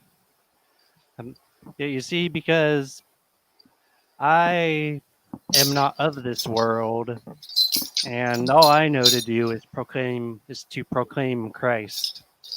And so, I mean, if I was put in a situation where I had to make choices, you know, like it's possible I would take arms to defend people, that sort of thing. But I can't really, I don't think I can take either of those two choices, because all I know to do is to proclaim Christ, because that will solve every problem there is. Okay, but I think that someone tried to go and tell them about God and did not bode well for them. So it's quite a pickle. Did you force them to abide to our rules, or will leave them alone? They are not in contact with anyone. They are on their island alone, and if they are left alone, they will not hurt to anybody. But if you get to their island, you will get killed. You said they hurt their own, right? Sorry? You said they hurt their own? No. They hurt anybody that tries to get to them. If you go to their island, they kill you, basically. You cannot talk to them. I do not even know if they have a language to speak of. They just kill you with spears. So hypothetical. So you're saying, regarding going to one of these tribes, should we leave them alone, or should we go there and have to fight them because they're going to fight us? And force them to abide to our rules, because they do not follow them at all, of course. They rape, they kill. They are quite... Yeah, I don't know. I mean, you know, each person proclaims the gospel and makes students and does all of that where their calling is. And so if someone's calling is to go there and die trying, then that would be someone's calling. But it would only be the death of their body, because they have a life that will not perish. So, I mean, it definitely would be very generous to go and try to share the gospel with them. Yeah, not in any kind of forcible way, forcing them to live our way or anything. But if you want to start opening dialogue with people so that you can tell them the good news. Yeah, but not everyone wants to listen. And that's the problem. It's easy to find a common ground when we talk about things as murder or rape, because no one wants these things, basically. But it's harder to do so when you go into some areas, gray areas, and I do not think that morality is objective in any way. For those people, maybe it's right to kill anyone that visits them. I do not know why. or what are they thinking, but maybe for them it's right to do so. How can you tell? There are humans like us. Yeah, I mean, if they are in a situation where it's right to kill people, then that's the negative result of missing the mark. Because I mean, we know it's possible for people to work in teams for each other's benefit. And I'm sure it's even possible for human beings to benefit the planet so that as our population grows, the planet benefits. But there's people talking about like limiting population because we're going to destroy the planet because of overpopulation. It's not Mm. overpopulation that destroys the planet, it's doing the wrong thing that destroys the planet, you know? Well, if we grow too much, we will. Don't think I will. We will destroy the planet. I think we will destroy ourselves. You can. I mean, like the ecosystem. I don't mean like the physical planet, but like the ecosystem, Mm. the environment. Yeah, I think you can destroy it if you grow too much. We cannot grow any um, enough food for everybody at some point. So yeah, we cannot multiply into. I mean, if Dr. James Tour and what's his name, John Sanford, if they have anything to say about it, we'll have no problem feeding everyone. But really, like overpopulation problems are, I would consider that just a total myth.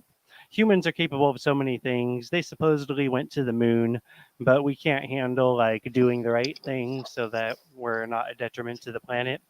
That's just laziness. It's apathy. It's just more sin.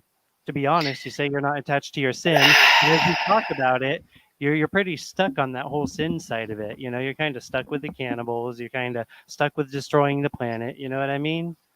But like, No, I'm pretty sure that you cannot grow enough food if you grow too much. You will reach a point where it will be impossible to. I mean, I Um, can't imagine how huge a number that would have to be. Is it billions? I don't know. We have some problem It to would have this to be day. at the very least trillions, because we're not even starting to enter a problem zone until something like trillions. So, You sure it's not that easy? Uh, the and the problem zone we have right now is a result of, like I was talking about the rainforest in Indonesia. That's a result yeah. of people making decisions based on money instead of based on truth. And so, I mean, you can't just do everything wrong and then say, see, it's impossible. That doesn't make any sense. But Christ wants us to do things right, and we can do things right. And then, yeah, we'll see what's possible if we do that. I don't think it's too easy to do so. Right now, Italy cannot even grow enough food for its people. It's almost impossible to our country to live with only the resource of our country. So it's not that easy. Maybe in the States it's different, But I but think we're talking you will. globally. I mean, Yeah. once we're talking about what Christ wants to do, we're talking globally, you know? We're talking about everyone. Like Italy can eat food that grows in the United States, you know? It's like we got your back. But we got to Yeah. be one in Christ. We can't think that we can serve two masters and get anywhere. What I'm telling you that overpopulation is a problem. It's not that easy to grow enough food for everyone. But Well, it might not be I've easy studied for your the world. topic. Yeah. It might not be easy for your world, but a truthful Christian world would have no problem with it. And how can you And that's tell? something that kind of well, it's pretty obvious to me. I mean, I don't have the scientific expertise to give you any kind of proving kind of breakdown. I've learned a lot in my life, so I can say I'm being honest. I mean, you can Okay. disregard it if you want. My point is try to um, ask this kind of question to some people that do know the problem, and maybe they will give you an answer. I do not know what's the maximum point where we will be no more able to feed everyone, but it's not my field. I studied agriculture in high school, so something I know. Have you ever looked at like population density maps of the planet Earth? Just like out of interest, so it's pretty obvious just from the population density maps. We've got a long way to go. Yeah, but you cannot you cannot see only that, because to grow enough food for a people, you need a lot of space, and you can get away with it in some way, but you cannot stretch too thin. You need a lot of space for. I mean, at this point, we have plenty of space to spare, and we have more food than people. We're just not getting the food to everybody, but we have plenty of food. We have plenty of space to spare. And what was the other thing you were? And we're not even using like the most efficient food sources yet. So for sure. Yeah, so I mean, we have so much. We're already doing fine, except that politically and logistically, we're not getting the food to people, and we're not even doing anywhere close to what we could do. And so, like, the idea of talking about a problem now, I don't think is fitting. Right now, I think it's death worship to be talking about population control now, as if population's a problem now. I think it's absurd. There's no justification for it. We could talk about doing the right thing instead of talking about population control. Okay. That whole concept it's like a death cult.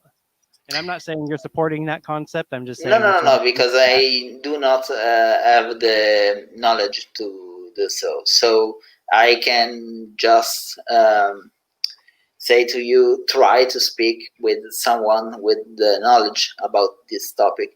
I think we can feed the population of Earth right now, but I do not think that we can do that for a very long time. We are anyway, we are consuming the planet's resources, so it's a problem.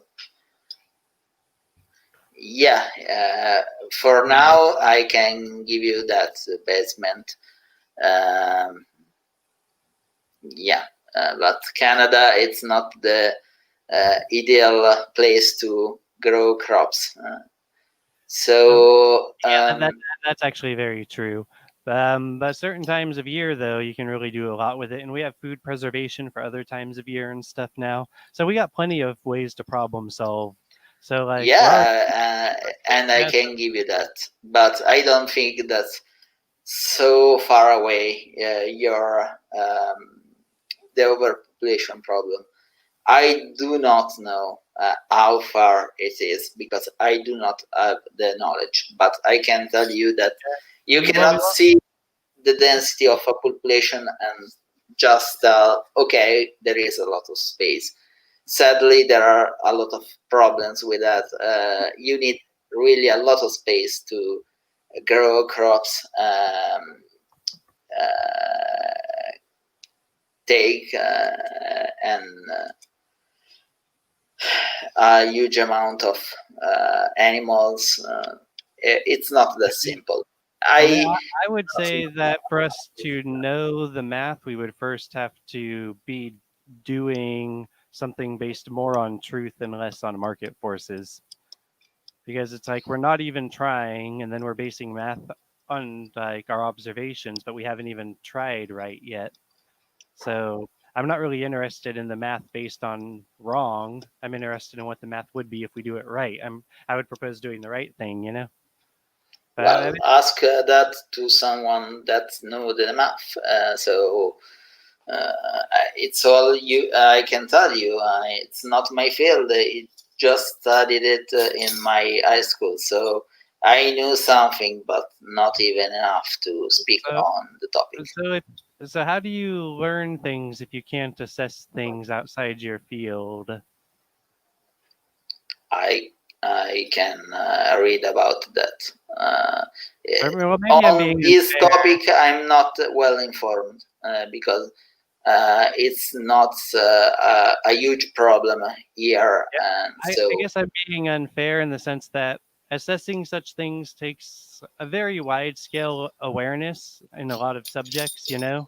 yeah. And then you have to have the intuition to bring it together. That includes like mathematical Well, intuitions about how things relate to each other and cause and effect and stuff. And then you if you associate ask a lot to of science someone, stuff, you know?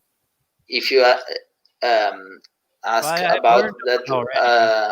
from an expert, he can Mhm. talk to you about the topic, and I have a basic understanding of science. So if someone told me the math and how it get to that, I can assess if it's wrong or not. But what about the intuition based on what you already know?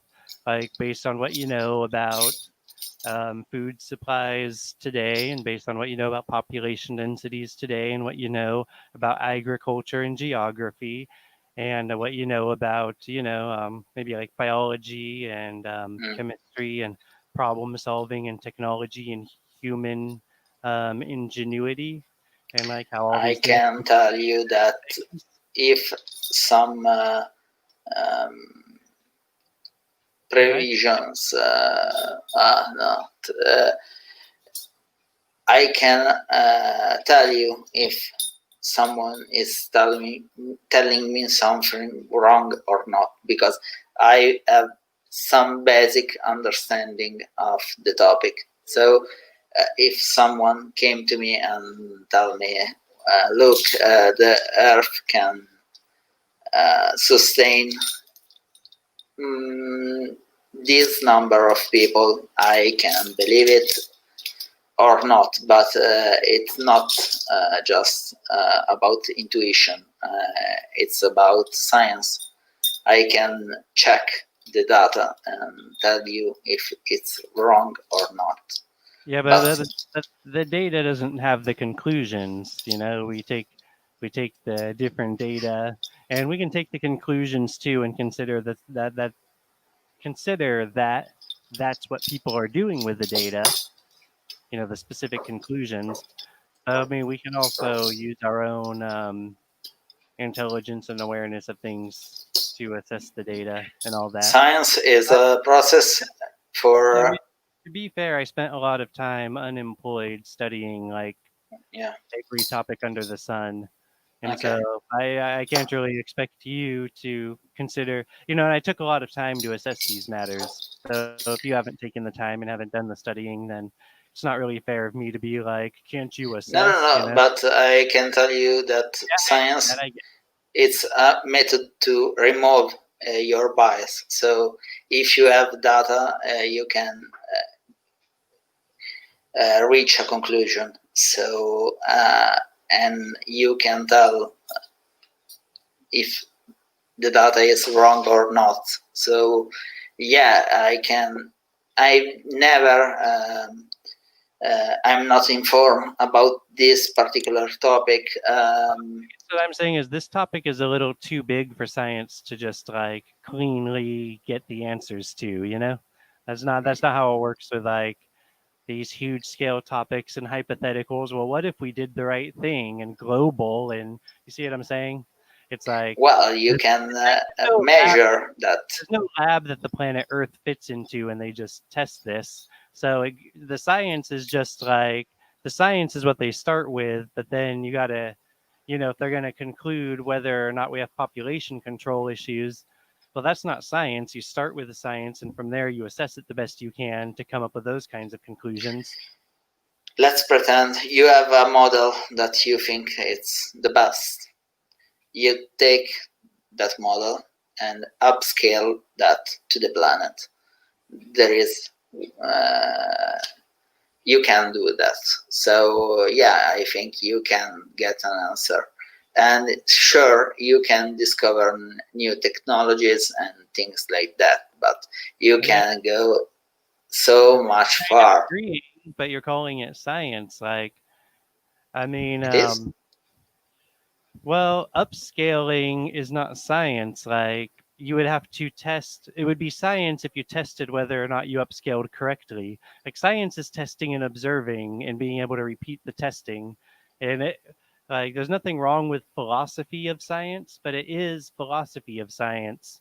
And if we just conflate the term science with both things, and a Let discussion me like give you an example. when we're talking about how we know truth, there's a big difference between science and philosophy of science, but you're conflating the two as if they're the Let same me thing. give an example. In chemistry, we have a number, the Avogadro's number. Okay, you know about it? Which number? Avogadro's. Maybe not. The word doesn't sound familiar. It's the number of atom in a mole. So, how can you get to that? You take a crystal, measure basically a cube of atoms. You just need to know how many atoms are in that structure, and you upscale this structure to a mole. Like for carbon, 12 grams, it's a mole. And it's the same thing. You can get a bar, an error bar, and it's normal in science. But if you take some data, you know, over this planet what places can produce more or less. Like where I live and in the USA, it's the best place to grow corn.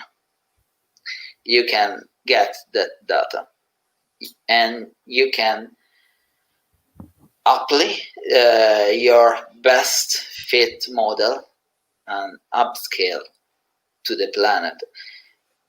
Of course, you have to assess uh, to take in consideration any place where this model cannot be utilized or it's less effective and so on. It's not simple to create a model from that, but it's possible. And I think that Even when they do, though, do you have any idea how complicated systematics gets? Because if you just know, like, some of about like what they put into trying to work out traffic in one city, and they can't, and it's basically a mystery to them, and they have to be like strategic. They can't just like cleanly solve the puzzle of the traffic, because it's so deep and complex. There's no way to know the solution for sure.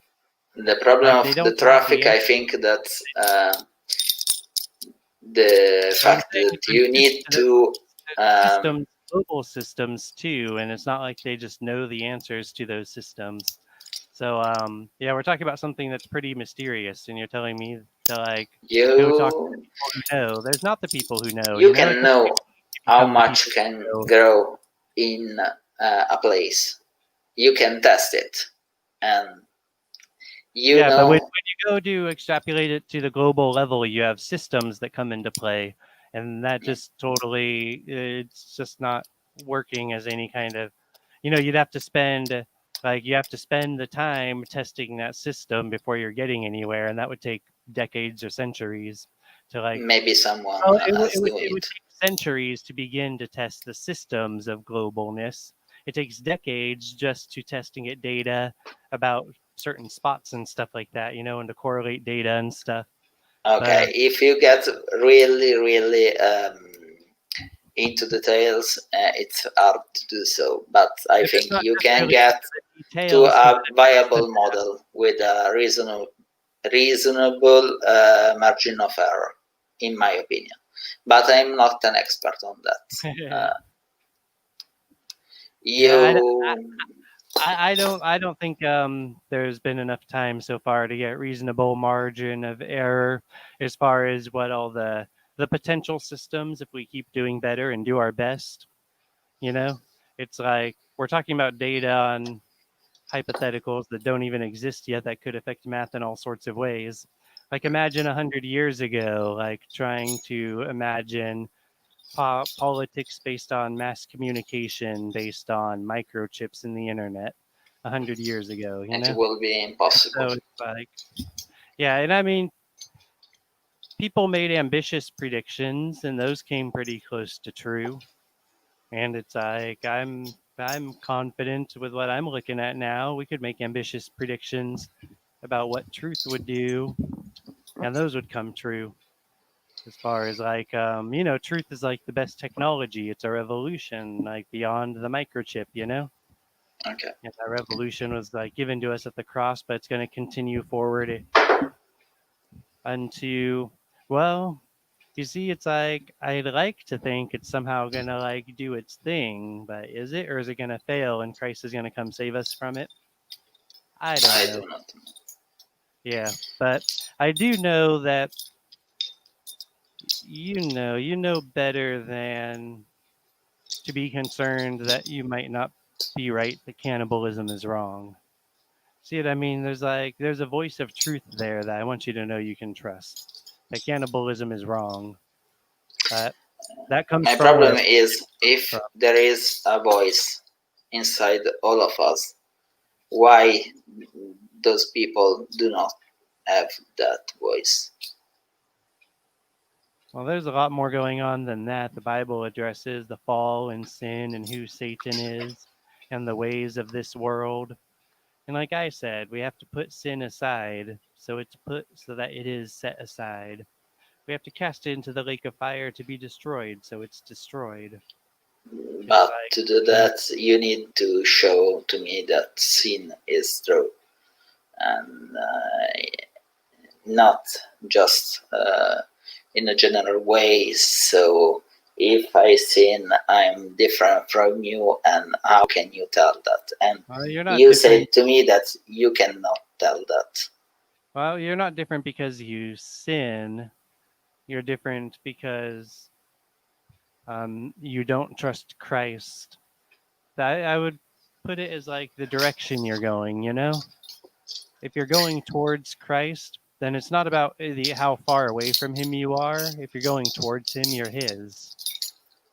So it's like I could sin twice as much as you, but if I'm going towards Christ and you're not, then I'm already that new person and he's taking my sins away and I'm going towards him and I'll sin less and less. Yeah.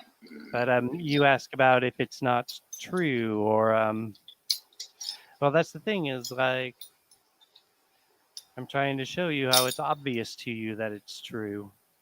Like with that discussion we had about the cannibals, it's just like, it's like, I don't know more to I say think about it, but we came from similar cultures because we are both in the. Uh, I don't think the same, but we are pretty similar to one another.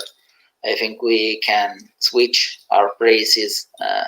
Okay, you don't know the language, but I think you will be fine in Italy, and I will be fine in the USA. Because we are all things considered similar. So we think not the same, but we can find on those topics an agreement. And I think that culture it's the reason because we have almost the same culture. Can you agree on that? yeah, and are you getting at that theirs is so different, like the tribes you've cannibalized? A different culture from us. Yeah, because well, I'm not talking about. It's not about judging them in the sense of like they're less than us because they're wrong. There's none of that, that Jesus teaches. But what it is like I said, a culture that has gotten to that point has missed the mark, and it's not going the way it should be, and it could be better for them. And those are truths, and they're objective truths. So it's not about like they're wrong, we're better than them, or something like that. It's not that kind of judgment. It's just like it's missing the mark, and that's what I keep saying that because the word sin, it means to miss the mark, and that's like a very gentle way to tell someone they did something wrong. You know, our Father tells us, "You missed the mark on that one, son." And it does mean what you think it means. It does mean to disobey the law of God, but God's the authority on whether or not we miss the mark. It makes sense. He's the truth. But it's not like his choice of words is gentle. That's my point. You know, he's using a kind, gentle choice of words. God says you missed the mark. And that's what I'm Okay. saying. Like that cannibalism misses the mark, but that's an objective fact. Mhm. It's not my subjective opinion or something, or it's not a subject, you know, I mean, because it agrees with We God. can say that their way of life is quite on make others suffering, so it's wrong. I can agree on that. But as a human being, I cannot tell you that they are wrong for sure, because we are not them. Maybe if we were born in their Iceland, we will think differently, and we cannot know that. It's Uh, kind of my problem. And as for now, I'm agreeing with you. It's wrong to eat people. Maybe because in some instance, like in culture where you eat your dead to respect them, how can you tell that it's wrong? Yeah, it's written in the Bible, but I do not well, believe in that. So it may be a if you are sociological. not killing people to eat them, it's different.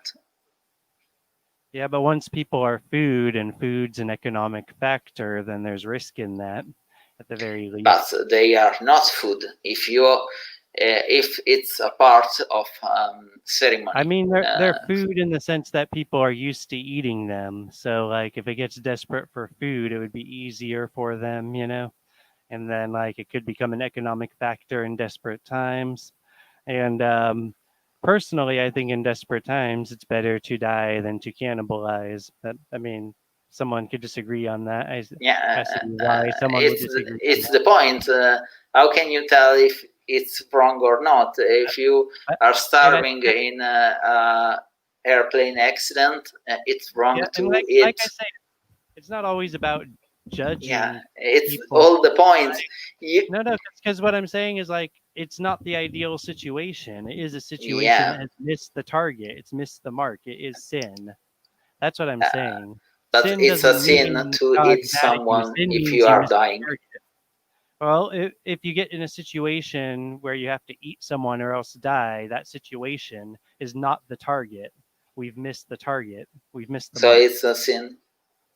Yeah, sin means to miss the mark. It doesn't mean to disobey a rule. So, Yeah, yeah. but I don't And think it's wrong on itself.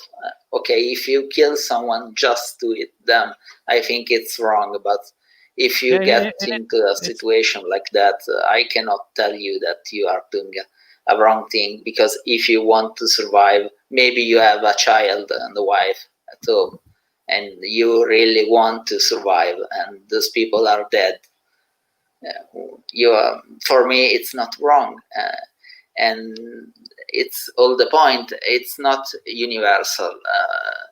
For some people, well, it's wrong to do so, but not for everyone. And well, if maybe you we get could people in address. those situation, I don't think that some maybe they will die to not eat people because it's important to them. Some maybe they will because they want to see their family, or they really want to stay alive. And I do not think that it's wrong either way. If you do not want to disrespect the people that died, it's a good thing. But if you want to survive to see your child and the wife again, it's also a good thing. So it's not universal. It's not something you can say it's wrong or not. It's Yeah, I mean, I definitely don't agree, but I'd like to maybe start wrapping this up on I yeah, could we address are. I hope that philosophical. it was a good conversation to you too. I had fun. Yeah, I I'm mean, we not had used to it. It's not my field. I am a chemist and not a philosopher. So I yeah, I mean, was just here to talk with you, and I hope that you had fun, or at well, at least. first we only had me watching, and Mhm. then it slowly was like bouncing around about 7 or 8 a lot of the time eventually, and now it's been at like about 10. We're at Mhm. 11, so that's good for my channel. It's growing. So apparently, well, Whoa! my point is that apparently people there's probably nothing else going on right now, but they're finding it interesting enough anyway. So that's good. I'm Okay, definitely good. interested in having a deep talk like this, and For me too. yeah, and the difference I want to address, and I know this is something you won't know about, but um, would be like philosophical knowledge compared to spiritual knowledge. Mm. But here's how you might know about it is I mean, what do you think are the limits of philosophy? Like, do you think we're at a point that we're at the limits of philosophy and there only something beyond that could prove these things to you, maybe? I think that personal experience are a good part of some belief, but there are the problem with that. It's that it's your only experience, and you cannot prove to anybody else. Yeah, but I'm just asking So about like the nature of philosophy and the limits of philosophy. I'm Because like, not I guess as we're an closing expert. the discussion, if we see our discussion has a limit, I'm like, Mm. maybe we talk about that a little bit. Do you think there's a philosophical limit that like maybe there's a truth there, but philosophy won't let me prove it to you? You know what I mean? The limits Uh, of yes, I think there is a limit because you can tell other people something, but it's hard to give the message sometime. Uh, so yeah, I think there is a limit. With science, you can show what it's true or not because it's a system where you can show something to be true, and it's uh, all about to remove human bias. I think with philosophy, it's more like open to discussion, and people can reach different conclusion with the same data because it's not so set in stone as for science. yeah, so science is almost take the well, you're saying it pretty well. Yeah. I just think philosophy also seeks to remove bias by following reason and logic and trying to discover what is the less biased answer. Obviously, doing like science It's is not the same thing. non-biased. Yeah, yeah, well, science is not biased, but philosophy, good philosophy, tries to not be biased at least, Yeah, if that makes sense. yeah, And so it then, then, does. then the limits of trying to not be biased, but get to these things that science can't get to, So I've been trying to express some things like spiritually, like, well, Yeah, science cannot get to that. yeah, and I think I even agree. logic and philosophy has its limits too. So Yeah, like, for sure. yeah, so all I can do is hope that, there's like that truthful intuition, the spirit of truth, that like Christ's voice, that you can hear it, I that you can tell you that can only I hope. I can tell you that I think that every atheist wants to uh, a God to exist, righteous God. But I don't. If you are an atheist, it means that you cannot believe in it. So it, there is that.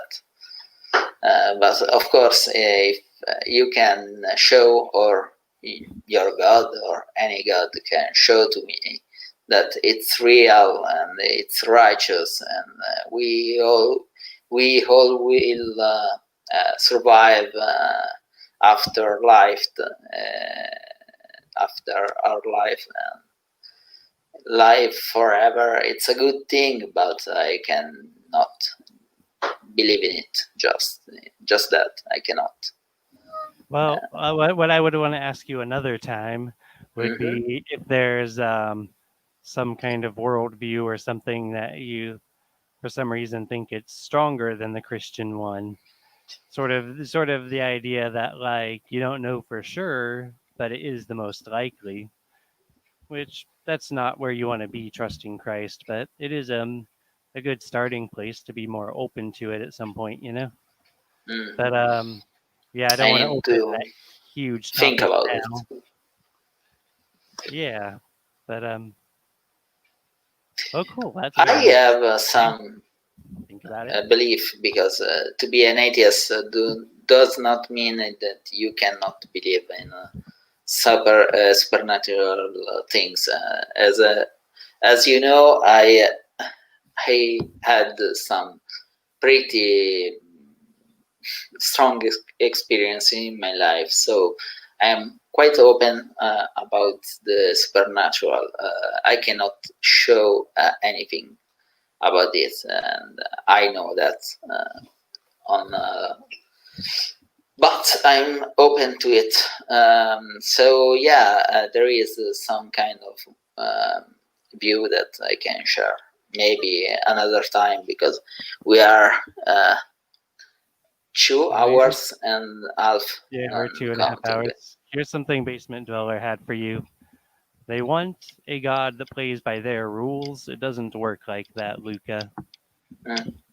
And I don't really mean that like rude, but it's kind of like it kind of summarizes, you know, we're trying to like kind of get through to you so you get our perspective, you know. But you kind of are like, well, it doesn't match what I think. But he says his thoughts are higher than ours, you know. It has been a very excellent discussion, Luca.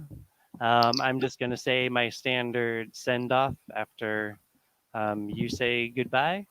Okay. So you want to like just say goodbye to them? Goodbye to everyone. It was a To everyone. pleasure to be here. So, goodbye to everyone.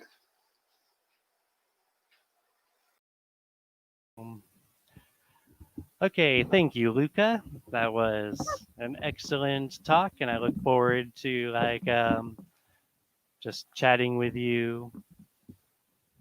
You know, in the side chats where we always see each other. So, I wish shalom to all of you, including you, Luca. That's the one true peace that only Christ can give. And um, yeah, I have hopeful prayers and wishes for those of you who do not yet trust Messiah. But you know, this is good advice for all of you. Like always, just trust Messiah.